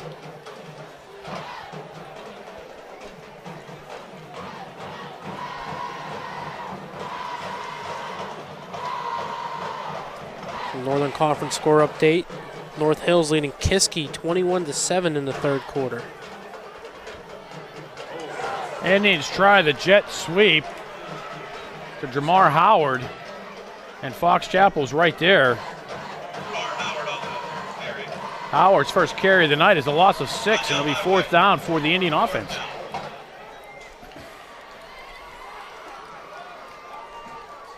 Johnning into the backfield was the combination of Alex Weck and Justin Rice. Not fooled on that little jet sweep action. Slow developed to start and maybe burst into a big play, but Fox Chapel able to sniff it out. Low snap to McKissick. He's going to take off running across the 30. And it looks like he'll have the first down at the 40-yard line. It was not an intentional fake. It was a low snap. McKissick was going to be unable to get the kick off because Fox Chapel was right there. He used the speed to get to the outside. head for the sideline, but not before picking up 13 yards and a Penn Hills Indian first down. Great awareness not to even try to force the punt, because the punt should turn out worse than what you expect as a block and maybe into the end zone for a touchdown. But the athleticism by McKissick just to outrun everybody on that edge and pick up the first down. Sometimes the craziest of plays determine ball games. McKissick on the option right to Grimes. Gets a nice block to spring to the sideline. Grimes up the 50, the 40. Cutting to the near side across the 30. It's a foot race inside the 20, the 15, the 10, inside the 5. Touchdown, Tony Grimes. 61 yards for Grimes. The Indians extend their lead. All right, we guess there's a penalty flag back. Yep, all the way on the far side at the 49-yard line. 49-yard line. Second long touchdown run called back tonight.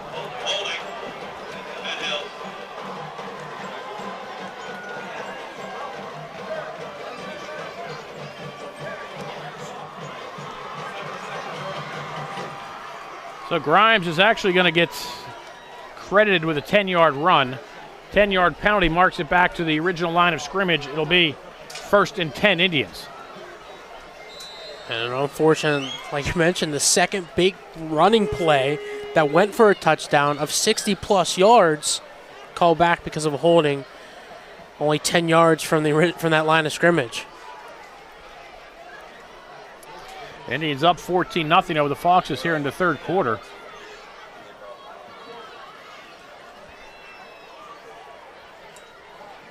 Howard comes this way. Cuts it up to the inside. Breaks a tackle. It gets across the 40. Looked like he almost lost the football. Was able to retain possession.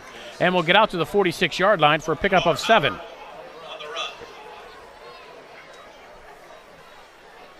Nice job by Howard to kind of thread the needle on the near side. Had a couple DBs in his area and was able to find a small gap, fed through there, and was able to make a nice pickup of 7 yards. Bring up 2nd and short for the Indians.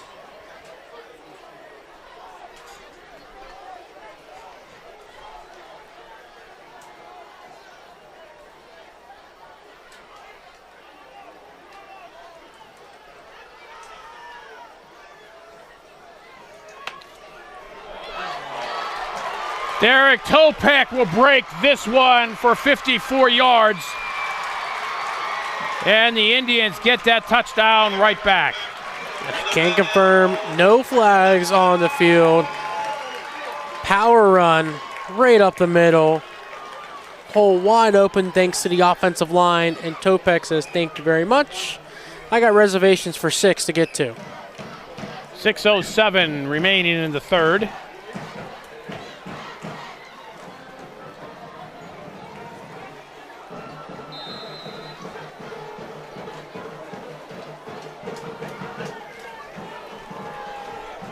Silverman will try to extend the lead to 21, and a late penalty flag comes in.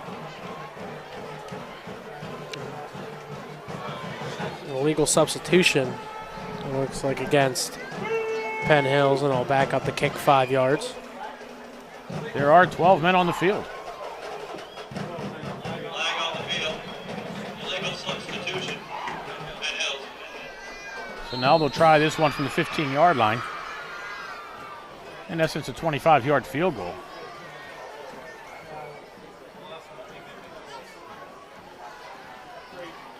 High snap. They're going to shoot the fire. Grimes looks for somewhere to go, and he has nowhere to go.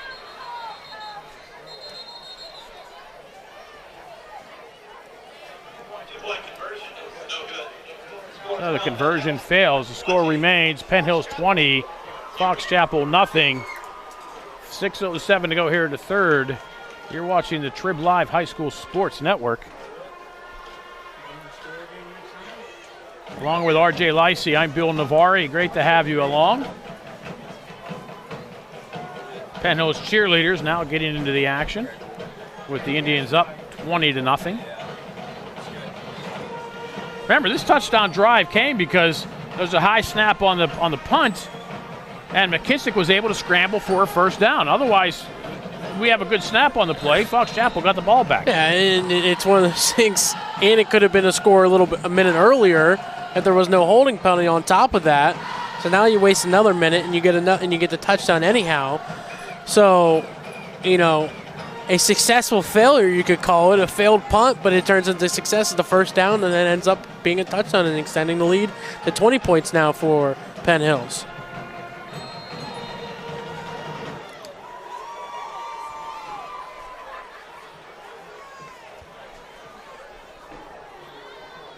So now Silverman will kick off for the second time here in the half. Another high, booming kick. Just one to the 5-yard line. Zidane Thomas with the return. And he gets across the 20 to the 21.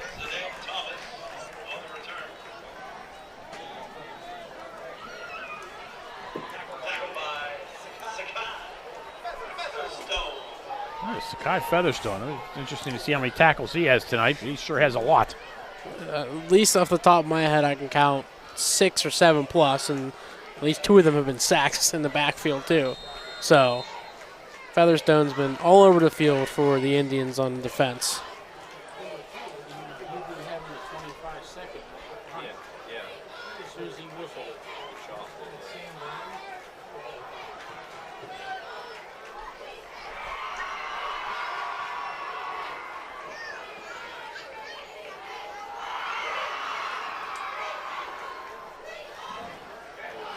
Pass, tipped and complete. Warner Macklin caught the Shane Susnick pass, which looked like it was almost going to be intercepted. But instead, it turns into a pickup of about 8 yards for the Foxes. Great concentration by Warren Macklin to pull that one in coverage. Bunch of traffic, tip ball potentially, and able to pick up 8 yards, leading wide receiver for Fox Chapel. Suskin throws up the sideline and nothing there. Lorenzo Jenkins was in tight coverage. There's Dante Pollard. No Roach over there as well for the Indians. I'd like to see how many knockdowns Penn Hills has of Susnick, because every time Susnick has dropped back for a pass, it seems like he's always ended up on the turf at some point in time. So the pressure and knockdowns for Penn Hills has to be in the double digits at least on Susnick. But Susnick is getting the passes away, though. Yes. So, to his credit, he's standing in the pocket, taking the hits, but he's getting the passes off. And they'll keep it on the ground. Zidane Thomas on the inside handoff has nowhere to go. On the 3rd and 2, they get no gain. So now the punt team will have to come on.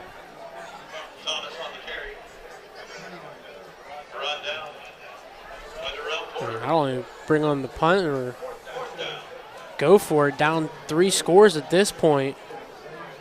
Over half. I think you'll see Susnick do the hard snap here, and if not, he'll drop back and kick it himself. A little squib kick. If the Indians can stay on sides. And the Indians do not stay on sides. Yes, Jamie Tinger was the one who jumped off and then goes down and does push-ups. Must be the practice drill. Jump off sides, got to give 10 push-ups. Well, the Indian defense playing aggressively, and Fox Chapel using that to their advantage, getting the first down.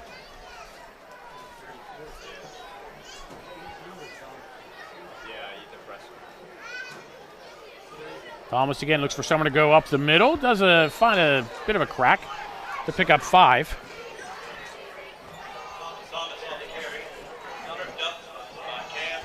Cam Hopkins coming up from outside linebacker to trip him up and bring him down. Also in the area along was Topek.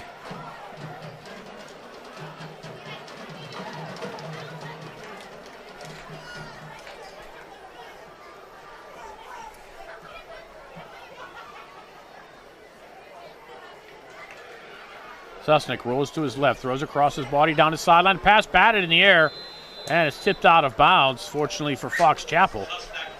Pass was intended for Macklin.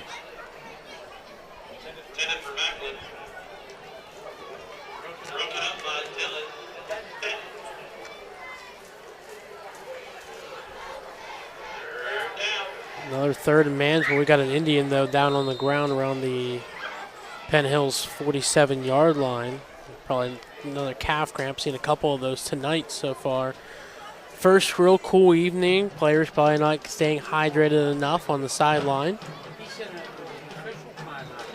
No Roach who will come off for the Indians. The Penn Hills defense is playing very aggressively, but Fox Chapel is not intimidated. No, and especially Susnick, you mentioned, he was standing in the pocket, especially that last throw. He actually had to make a jump throw, took a shot to the gut, still got the throw off, almost made a spectacular play with Warren Macklin on the far sideline. And Fox Chapel's using a little bit of that aggression to their advantage, getting about 4, I believe, offside penalties against the Indians as extended drives at times for Fox Chapel.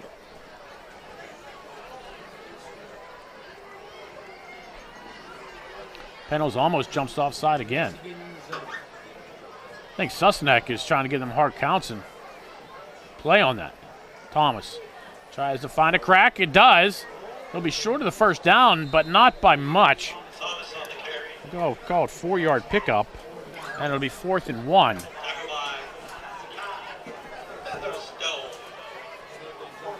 Good Thomas credit there, fighting through the initial surge at the line. Looks like he was going to be down for no gain.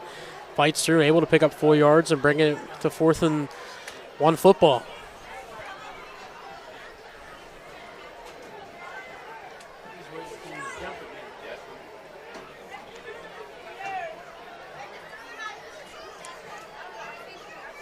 And they do run a play. Susnick throws down the sideline, has a man, and the pass falls actually between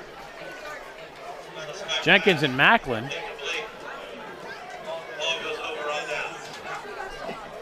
And Susnack took another hit. I'm surprised by the play call.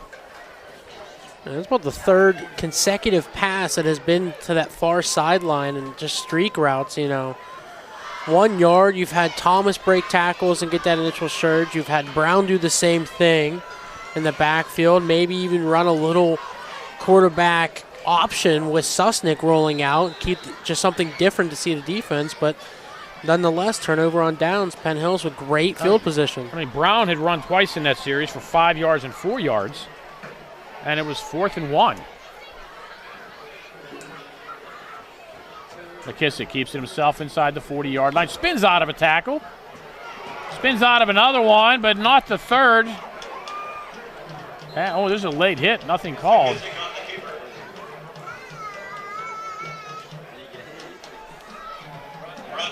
Well, Tom Loughran pointing that out to his young defensive back. All that running, no gain for McKissick. If he would have just went down with the second tackler, made the effort, it would have been a gain of about 4 or 5 yards. But that's sometimes trying to extend the play hurts you in the end. And gain of nothing on that rush.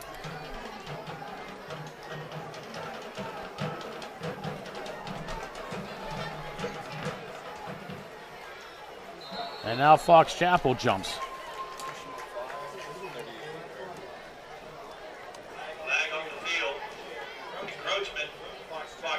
So they do get the 5 yards that McKissick gave back. So it's 2nd down and 5. A lot of averages balances out by the end of the night somehow, some way.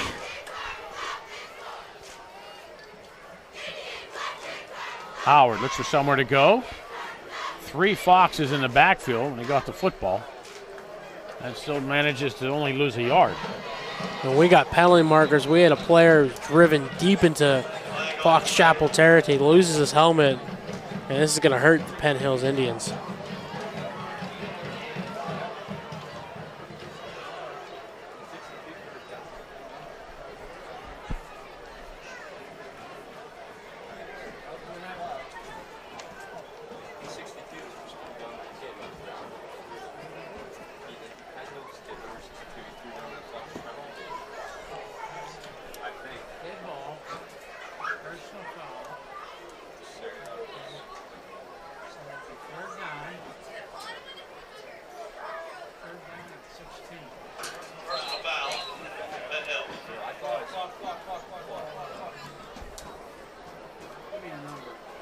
clock, fortunately, was still running, but personal foul against Penn Hills, back him up.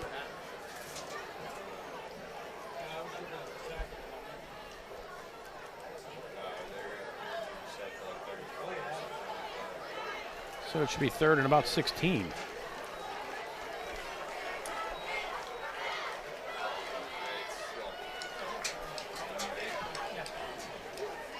Maurice Sampson-Schulter, the injured Fox, walking off the field. It looked like initially the lineman that was driving back was more Tucker and just threw him down to the ground. And it's one of those things where we talked about earlier, that unnecessary, once a whistle stops, just stop the play. It happened in the first quarter for Penn Hills where they had that retaliatory penalty, and now this one as well, making it 3rd and 21. Ramir Moore Tucker, 6'4", 345. And you set up the wide receiver screen to Tony Grimes, and Wecht is there. The body slam. Tony Grimes. So things starting to get a little chippy. Bring up a 4th down. Wecht through the old suplex. Yeah, that's what we call the old German suplex there in the wrestling world, and then you're seeing that physicality. We saw it a little bit in the first half of the game, early in the game. It kind of bounced out there in the middle part. Now we're starting to see it again, especially with Fox Chapel trailing 20-0. You're going to see them really trying to get inside the heads of the Penn Hills Indians. Clock winding down. That'll do it. After 3, your score, Penn Hills 20, Fox Chapel nothing. You are watching the WPIAL on the Trib Live High School Sports Network. Ladies and gentlemen, get your 50-50 tickets out. We do have a winner this evening.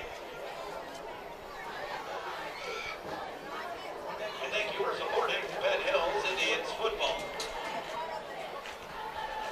The winning 50-50 number is an orange ticket. The number is 9. Along with RJ Licey, I'm Bill Navarre. Great to have you along here on a beautiful Friday night of football here in Western Pennsylvania at UHAS McGinley Stadium in Penn Hills, Pennsylvania. Halftime tonight before the start of the second half. Penn Hills retired the number 5 of Tom Flynn, former Indian, Pitt star, Green Bay Packer, and New York Giant. He won a Super Bowl with the New York Giants. Super Bowl 21 did Tommy Flynn. And Penn Hills retired the number 5 tonight in his honor. Also a defensive rookie of the year, too, in his rookie season in the NFL. So all the accolades for Tommy Flynn. Kissick. The line drive kick will take a nice roll inside the 20, inside the 10. Indians are going to let it roll inside the 5. And it will go dead at the 2-yard line. What a kick by McKissick. He got the benefit of a roll. And talk about field position. Fox Chapel has a long way to go here. Back at their own 2-yard line.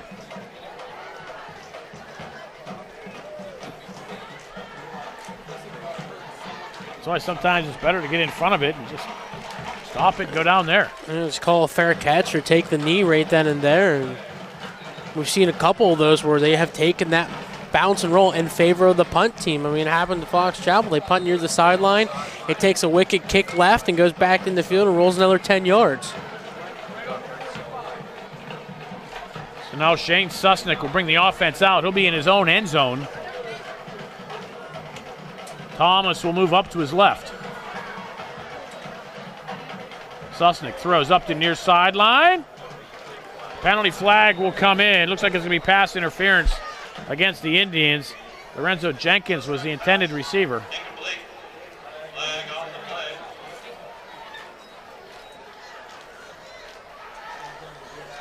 Yeah, it looks like the penalty is going to go against Dylan Bennett. Was the one in coverage against Jenkins, just kind of face guarding, never turned around for the ball and gave a little shove to Jenkins, and going to call that every time. Well, it gets Fox Chapel out now to the 17-yard line. It's a big change in field position. High snap. Susnick gets the pass away, throws underneath, has a man. Macklin looks for somewhere to go. Still on his feet into the secondary. Gets to the outside. Macklin now in a foot race with Dylan Bennett across the 30. Inside the 25 to 20. It's Tony Grimes with the touchdown saving tackle. Inside the 10 at the 7-yard line. Penalty flag back at the 31. Oh, it would have been a 76-yard completion. And I think, looking at it, Susnick signaling to Fox Chapel that it's on Penn Hill, so Tony Grimes still down on the far side. Play might stand. We'll have to wait and see.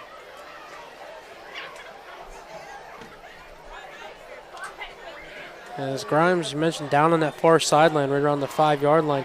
And it is a penalty, personal foul against Penn Hills. And they'll tack half the distance on after the play, I believe. Yep, so that'll spot the ball right around the 3-yard line. That's where they're going to put it down. So it was about a 77-yard pickup, I believe. What did you have it as? 76 yards on the 76. pass, and then the 3-yard penalty.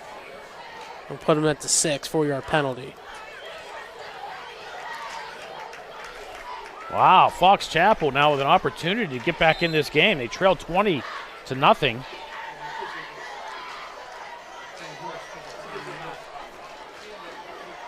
And we talked about it.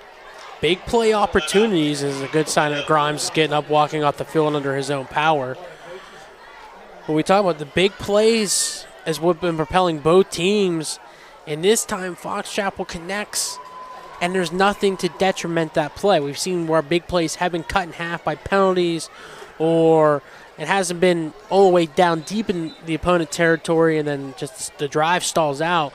This is the first true chance for Fox Chapel to get something going on the offensive side of the ball. I credit Tony Grimes for making up the ground to prevent Macklin from getting into the end zone. I mean, Grimes with some speed. Macklin himself had speed to begin with, and Grimes closed. But now remember, this drive began back at the 2. Yeah. Whacked in on the Wildcat. Running right inside the 5, fights his way ahead. We'll get down to the 2-yard line.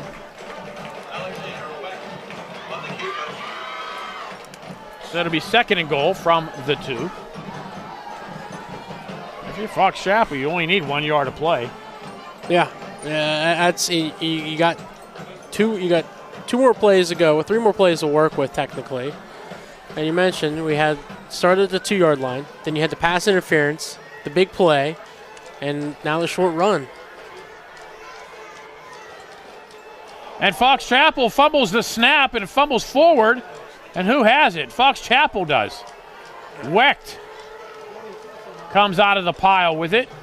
And it'll be 3rd down.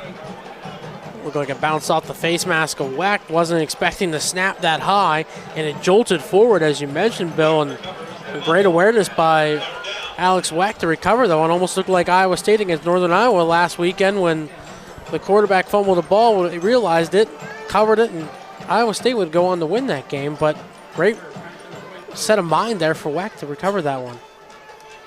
Susnack back in at quarterback with Thomas behind. Thomas went out, move up to his right. Susnack's going to throw into the end zone. Pass. Oh, my. Macklin had it. And the Indians separated him from it. I don't know. It's a 2-yard line, and you got Thomas in there who's been a beast. And we got an injured player. Looks like Macklin might be hurt and one down. He was the one that was in that collision between 2 Penn Hills defenders. I mean, you mentioned Thomas. Really haven't seen much of Sam Brown either. Sam Brown broke plenty of tackles in the first half of the game. So you have 2 capable running backs for Fox Chapel. And you went with 2 Wildcat plays and then a short pass play over the middle. I think I would have just pounded.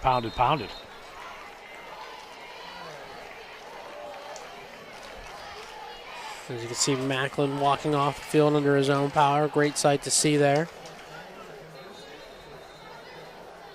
Getting a little assistance from Lorenzo Jenkins holding the shoulder pad up. And Just one of those plays, got sandwiched in the middle, and the Indians separated Macklin from the ball. Throw was maybe a little high, you could say, but either way, he had possession of it, and great job by the Penn Hills defenders to knock it away.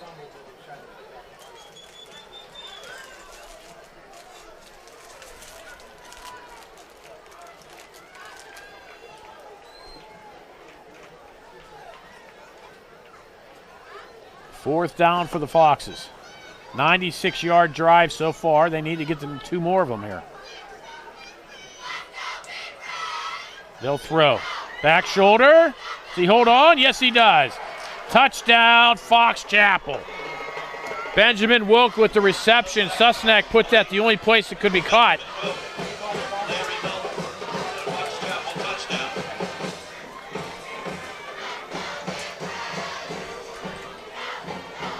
Fox Chapel now trailing by 14. We'll try the point after.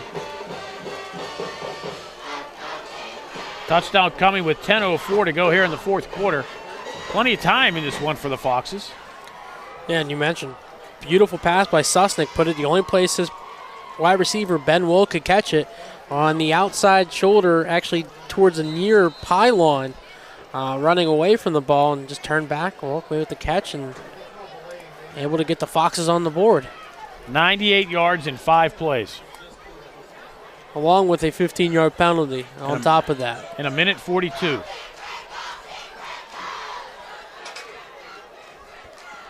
And the kick is blocked.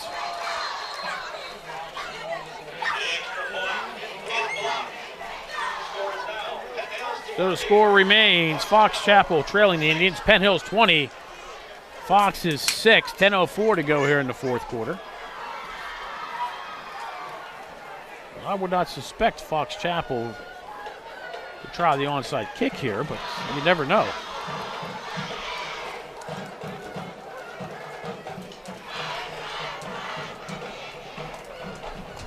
This has been a kind of a bizarre game. Yeah, it has been. It's been the mix of a grinding kind of game with a bunch of running and up the middle, and then also big explosive plays. Some of them have been drawn back because of penalties, and others have capitalized and worked. So it's been a little bit of everything you like to see in a game. I mean, we've had quick scoring, we've had defensive plays, offensive big plays. It's a little bit of everything tonight.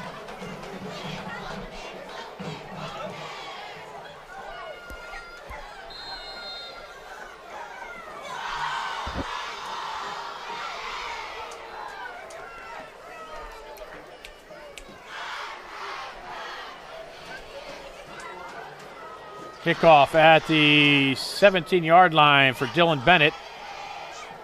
Fights his way across the 35 out to the 40-yard line. Dylan Bennett on the return. Flag on the play. And a penalty flag back at the 20-yard line.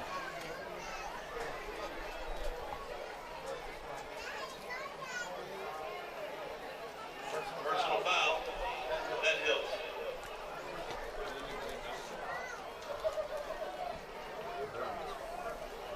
Personal foul against the Indians. And they'll bring him back to the 13-yard line.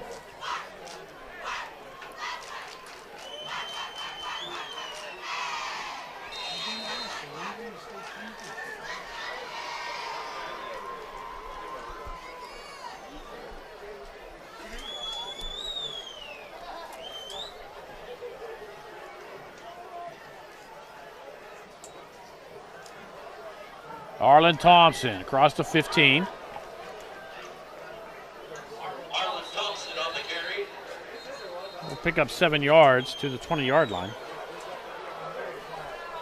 Flag on the play. And another flag comes in.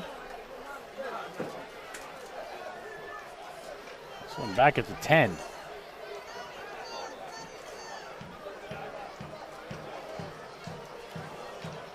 Personal foul against Penn Hills. Penn Hills.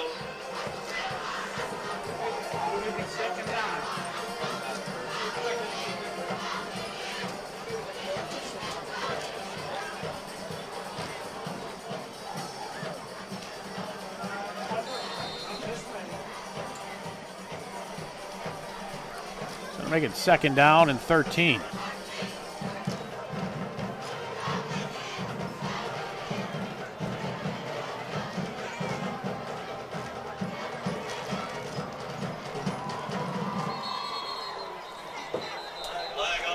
Little movement by the Indians pre-snap. Illegal procedure. Penn Hills. Little movement back to the 5-yard line.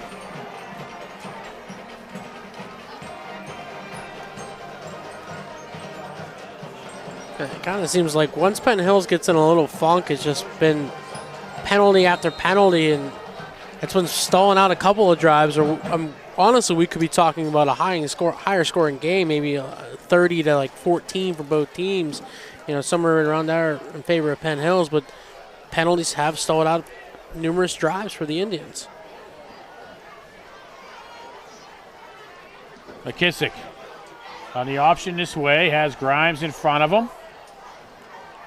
Spins out of bounds at the 10 and is tackled out of bounds. Nothing called. McKissick on the keeper. And look who's over to make sure nothing goes on over there. Big number 62, Ramir Moore Tucker of the Indians. Dorian Gomez. I don't think anyone's going to be messing with Moore Tucker for the rest of the night. I don't really think it was a late hit. I think it was just McKissick was just falling down on the way, and it looked like Fox came in late, but It was interesting. You look and see out there, and you see Moore Tucker standing next to Dorian Gomez. Gomez 5'9", Tucker 6'4". It was just not a match there.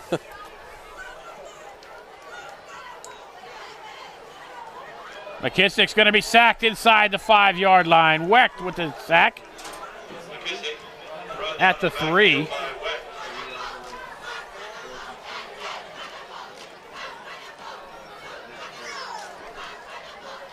Loss of 8 for McKissick, and now he'll be punting from his own end zone. Now Fox Chapel should get good field position out of this, and again with an opportunity to creep back in. yeah, with a little over 8 minutes to go here in regulation, it is doable for the Foxes, and we've seen them able to make some big plays. And Alex Weck has been all over the place for the defensive side for Fox Chapel. Nice kick, it'll be returnable. Through the hands of Jenkins, who does the wise thing, falls on it at the 48-yard line. He had an opportunity to return it, but it looks like as the ball was coming down, he started to look where he wanted to go, and the ball literally went right through his hands. It looks like we got a penalty marker. Once again, ladies and gentlemen, Personal foul against Penn Hills. That'll tack on 15 yards on top of that. How many is that in this game? That's at least the 4th or 5th I can count off the top of my head. Personal fouls against Penn Hills, and now you're getting great field position for Fox Chapel, and we did the right thing on covering, just falling down on the ball on the muff punt, but now you unfortunately, Penn Hills suffers from a penalty. Fox Chapel will start at the Penn Hills 32-yard line.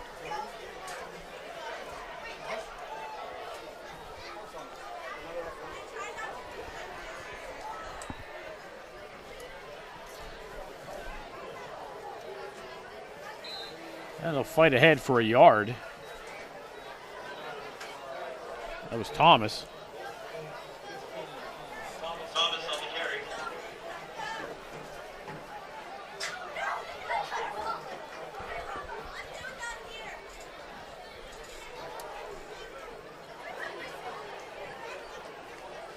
Twins to the near side for the Foxes. Look for Susnick to go that way. And he does. Throwing down the near sideline. Has him in a pass caught. Out of bounds at the 15-yard line is Warner Macklin. And again, Susnick takes a licking and keeps on ticking. Gets the pass away. They're going to roll him out at the 16. It's a 15-yard pickup.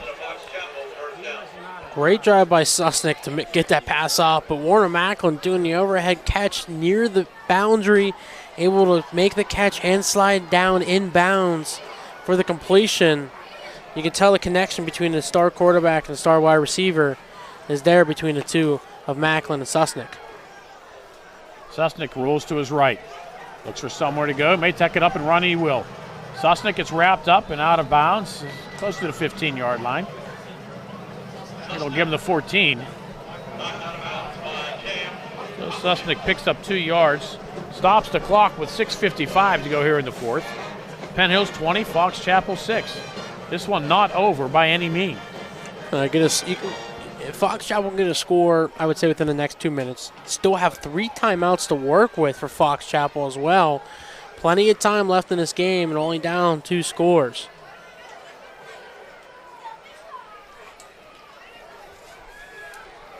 Susnick throwing towards the end zone, too far. Not even close to Macklin. They'll bring up a 3rd down and 8. A little extracurricular activity going on after the whistle. Some linemen chirping back and forth between both teams. You kind of get the feeling that maybe Fox Chapel's goading Penn Hills into some of this stuff.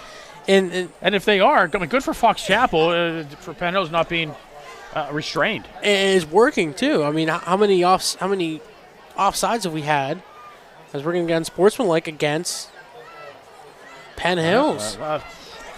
Just as you mentioned, there it is. If Fox Chapel's baiting Penn Hills, they better go to a lake because they're going to catch a bunch of dinner with their amount of fishing they've been able to do. Half the distance to the goal, so it makes it 3rd and a yard.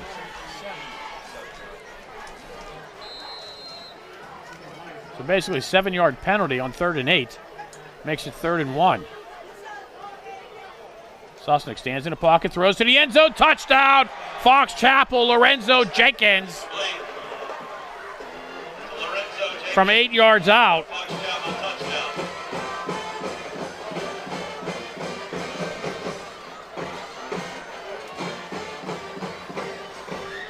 And RJ, we have ourselves a ball game here at Penn Hills.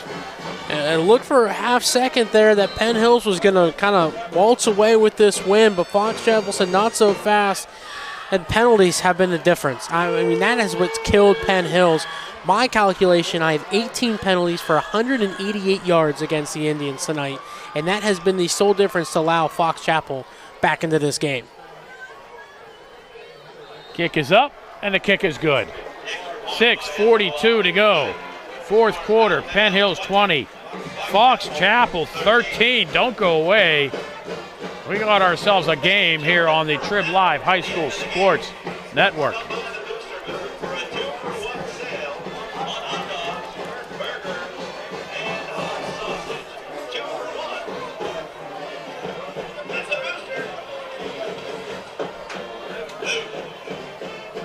We're kind of coming up for air here, aren't we? It seems like it. We've been going back and forth, and one team dominated the first half, the other team dominated the second half, and it seemed like the tide shifted, not with the big play on the first touchdown, but when Penn Hills had the ball in the third quarter, and Moore Tucker was called for that big personal foul on the blocking play. That seemed like that changed the game a little bit at the end of the third quarter there. And so far, Fox Chapel's taken that energy and run with it, and now only down a touchdown and a point after with 6:42 to go, and the Foxes have all 3 timeouts still at hand. This is the game we expected. This is the game I think everyone expected to happen here tonight between both teams, and both teams are delivering. I expect Fox Chapel to kick this one away, and that they do. It's high, short. It's at the 35, picked up, 25, picked up at the 20. And Fox Chapel will cover quickly. The Indians will start at their own 20-yard line. All right, make it to 21.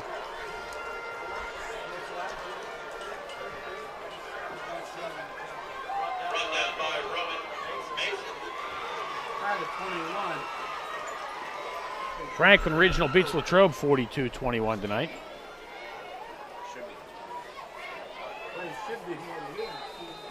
Gateway beats up on Plum 44-0.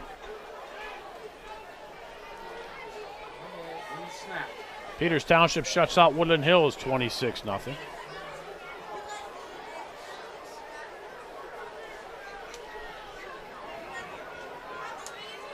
High snap. Arlen Thompson takes the handoff, and Thompson into the secondary. And it's a foot race. Thompson will be brought down inside the 40-yard line by Macklin. And are we bringing this one back? I don't see any penalty markers. I think Penn Hills was they were standing back there waiting. Thompson to the 38-yard line. 42 yards, the marker at the 37. Just a simple dive play there, RJ. And we've seen a couple of those, and that's how last time when Penn Hills had a big run as we get a timeout called by the Indians. It's just simple dive plays up the middle, and the couple plays that Penn Hills has run to the outside has opened up that middle space, and Indians are capitalizing on it. I mean, Fox Chapel couldn't have thought they were going to come out throwing, would they? I don't think about throwing, but the notion has been the first couple plays from Penn Hills has been runs to the outside, whether it has been a combination of Topic, Thompson, McKissick running there with a little addition of Bennett or Howard in the backfield. However it may be, it seems like they've been attacking the edges, and now Penn Hills is pounding the ball right up the middle, using it to the advantage, and capitalizing on the big plays. Now can Penn Hills continue this without killing itself with penalties? Along with RJ Licey, I'm Bill Navarre here on the Trib Live High School Sports Network. The score, Penn Hills 20, Fox Chapel 13. 6:32 remain in this contest. Penn Hills now with a big play, setting themselves up a first down at the Fox Chapel 37. If anything here, RJ, the Indians need to chew off some clock and maybe use a change of field position if they don't get points on this drive. And especially with Fox Chapel having those 3 timeouts in hand, maybe we want to try to let them kill one here on this drive. McKissick options this way, keeps it himself. McKissick into the secondary.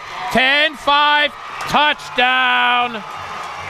Eddie McKissick. The Indians go 79 yards in 2 plays.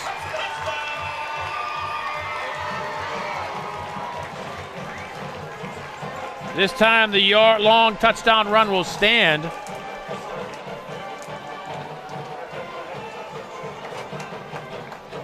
Penn Hills now up 13 on the Foxes.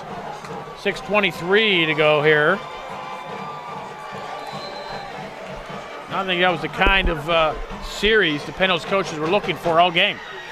Yeah, and it's one way to respond 19 seconds later with a 37-yard touchdown run. Silverman's kick is up and through. Score now, Penn Hills 27, Fox Chapel 13, here on the Trib Live High School Sports Network. Scores now, Penn Hills 27, Fox Chapel 13.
Silverman's kickoff taken at the 7-yard line. And Fox Chapel's Maurice Sampson Schulter will return it out to the 22. Shot one, Joe on the tackle, assisted by Ty. Penn Trafford up 41-0. I don't know, RJ. You kind of lean towards Penn Trafford as being the favorite now, the way that they're playing. I would say so. I think they're a little bit of a surprise, but after the first couple weeks, I would say they're now the favorite. But as we mentioned, it's so tight with Peters Township, McKeesport, Penn Hills, West Allegheny. I still think there's a shot for everybody else, but I would say if you got to go into the polls, Penn Trafford has that little bit of an edge. I told people preseason, watch out for Penn Trafford this year. They're loaded. That was scoffed at. Susnack to the 25-yard line, takes a hit from Dylan Bennett and goes down. Susnick has been taking some hits all night, but he's been the Energizer Bunny. He just keeps going. Yeah, able to pick up 2 yards on that one.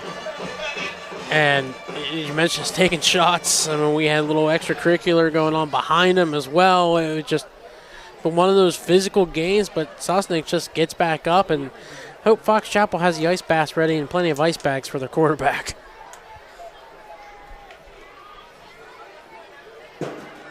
Thomas has nowhere to go. Thomas on the carry. Run down by Cam Hopkins.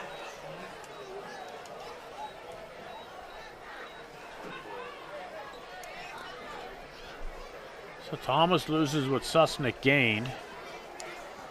It's now 3rd and 10.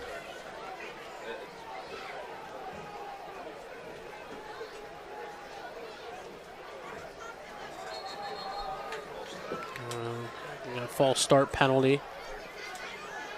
Flag on the field. Illegal procedure. Fox Chapel. Well, that'll make it 3rd and 15. Peters, 5:02 to go here in the 4th, excuse me. another 5A team. Peters Township winning 26-0 over Woodland Hills. Starting 3-0 for the Indians.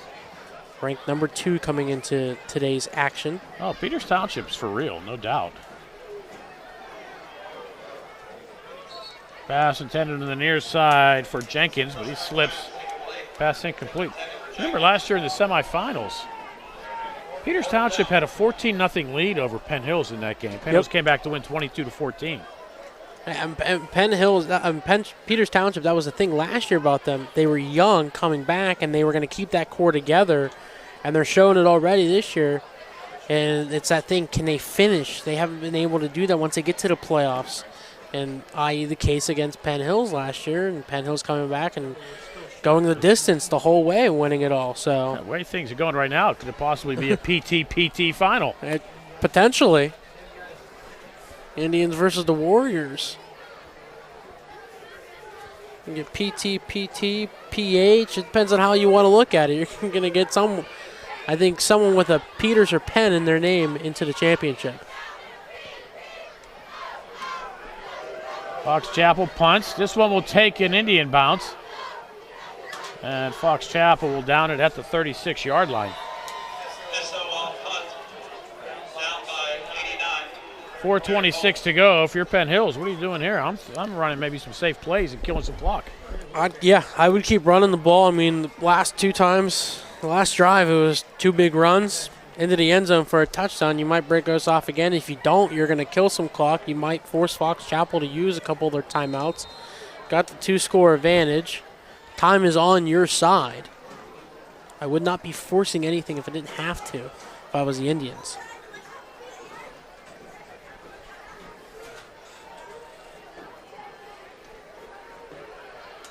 McKissick, well, there you go. Shotgun, McKissick to the end zone.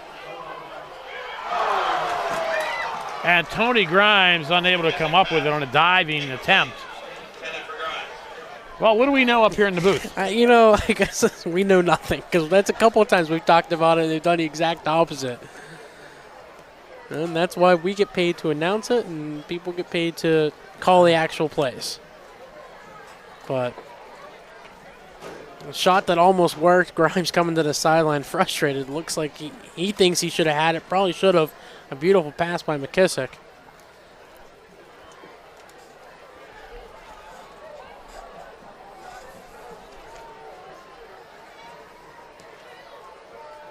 Maybe Penn Hills is thinking Gardner points. I don't know. Topek tries to find the lane inside the 30, inside the 20. Topek.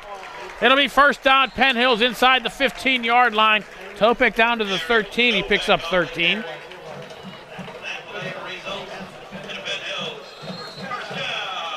Oh, it's like, do they even do Gardner points anymore? Yeah, but it's. It all comes down. I mean, they do, but it's a whole deep system that I can't wrap my mind around, but one Don Rebel does, and I let him go. As Al Davis used to say, just win, baby. Yep. Just win. That makes it all so much easier. McKissick options this way, keeps it himself inside the 5. Eddie McKissick, touchdown, Penn Hills.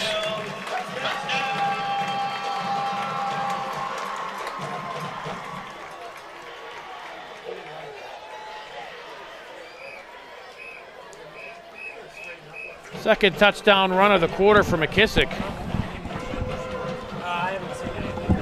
Touchdown coming with 3:43 to go here.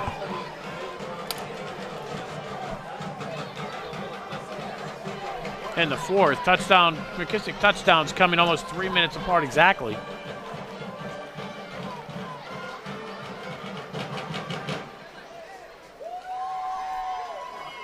Indians will go for 2.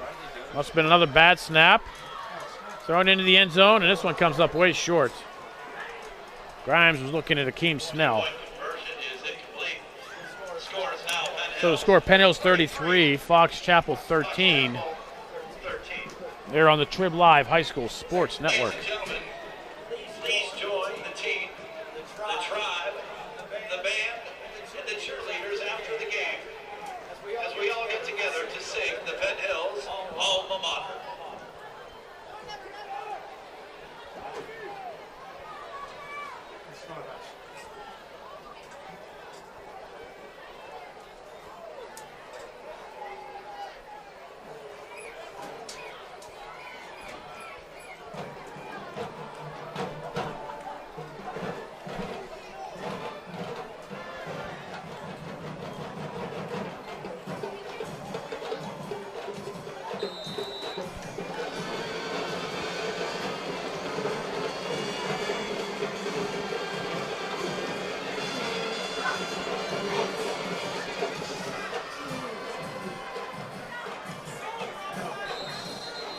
And another kick into the end zone for Silverman.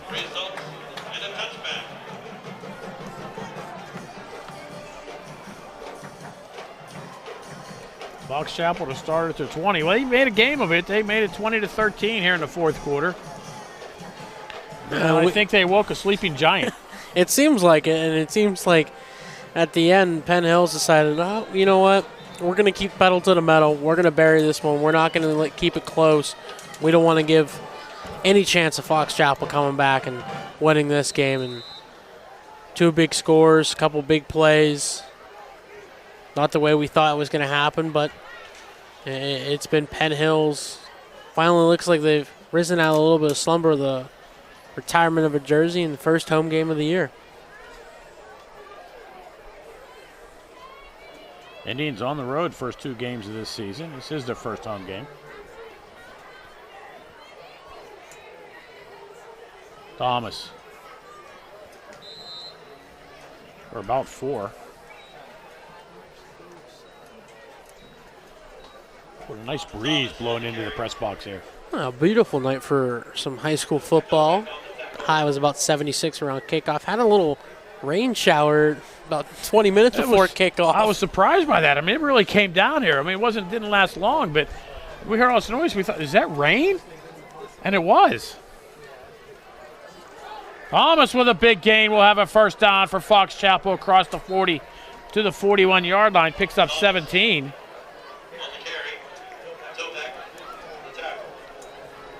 And with that rush, according to my stats, Fox Chapel's now in the positive for rushing yards at 11 after that 17-yard run. That's how many hits they've taken in the backfield and sacks have gone against Fox Chapel in the running game. Wow.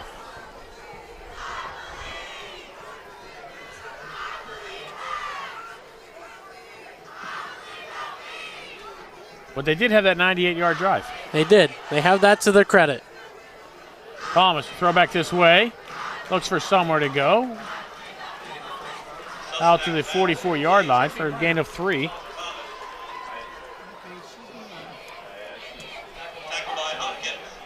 There's Fox Chapel had that 76-yard pass. I believe it was. Yep, 76-yard touchdown completion. It almost seemed like wasn't going to be able to get into the end zone. Sosnak loses his hand on the snap. They're able to recover it. He'll be sacked for loss of 3. Sosnak sacked in the backfield by no reach. Third down.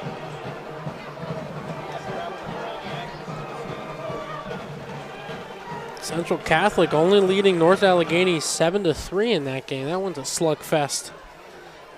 Been that way since about halftime. That one being played at Shaler High School. Yep, and Shaler is at Hampton tonight. Sosnak.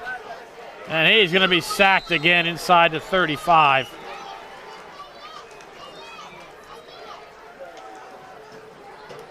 Looks like back at the 34-yard line, loses 7.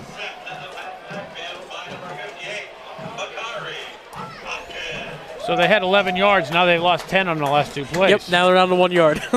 On 32 rushes, technically, for the day.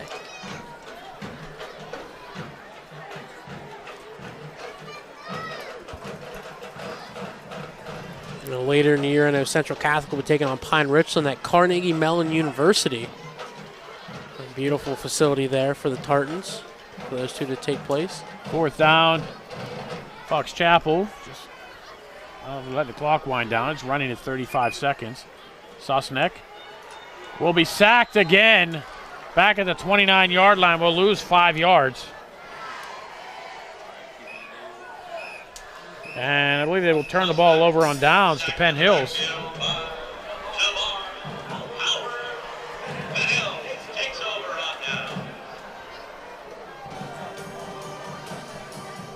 Now, Penn Hills takes over with 32 seconds to go in this one. Since they do the opposite of what we say, they're going end zone here on this play, RJ. 99 percentile says take a knee, but tonight we've seen the opposite every time, so well, take a shot. I didn't mention, so Tom Loughran used to coach at Penn Hills years ago. I played for Tom Loughran back in the 70s.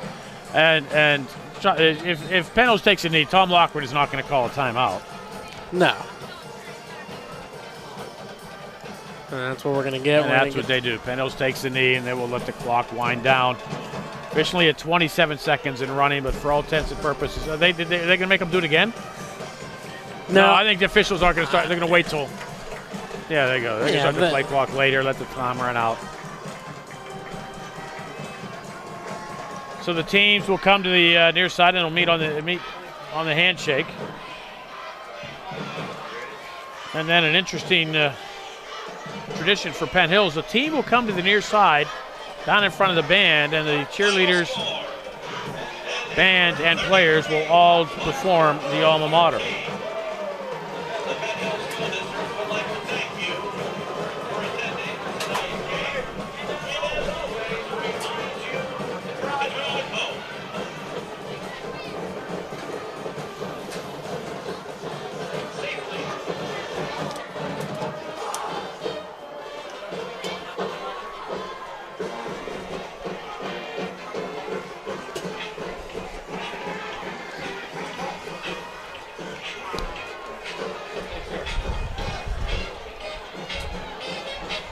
I'm going to get that myself there. Yeah, go ahead. Take a picture of the stats there. Well, the iPad storage is full. So we're going to go to the iPhone. Here, this is the same thing. It'll probably turn up on the iPad anyway. There you go. Yeah, take a look at some final stats. I mean, it was a tight game at first, but it should have been a blowout. Personally, I think Penn Hills giving Fox Chapel plenty of opportunity. I mean, Penn Hills with 255 rushing yards, having 82 passing yards for a total offense of 337 yards. Didn't have a single turnover, but the problem for Penn Hills was the penalties. 18 penalties for 188 yards. That's what gave Fox Chapel a chance, but Fox Chapel had 33 rushes for -1 yard, but 170 yards passing, so 169 total yards. Did you get that last sack for -5? Yep, that was that. That's what put him at all. It put him at that -1 there. So 169 total yards for Fox Chapel, but able to keep the penalties down, 4 for 25. Time of possession averaged out. Fox Chapel in favor with 29 minutes. Penn Hills had 28 minutes and some change. And the interesting stat I see on there is Penn Hills passing yards. Yep. 82. Yes. That's for as many times as they threw the ball tonight. Yeah, they had technically 4 for 12 on pass attempts and 82 yards. So averaging 20.5 yards a reception. So as you see the team and cheerleaders singing the alma mater with the band. But they are.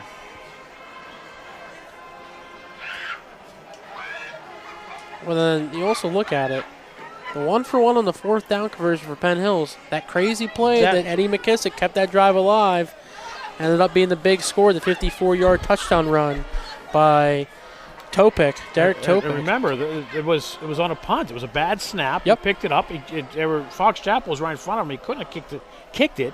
So he just took off running. He picked up the first down. It kept the drive alive, and the Indians went down and scored a touchdown. And actually, they had a touchdown earlier in that drive, right after that that 4th down conversion. That was called back due to a penalty, and then that led to the Topic run of 54 yards. So as we said, sometimes the craziest plays are the biggest difference in ball games. So I mean, individually, Topic 116 yards net for the Indians. Picked up 111, I guess, officially. Yep, 111 total. McKissick with 80. On the Fox Chapel side, Thomas 29 yards and Brown with 22. And it seemed like they had so much more than that. The way they ran at times.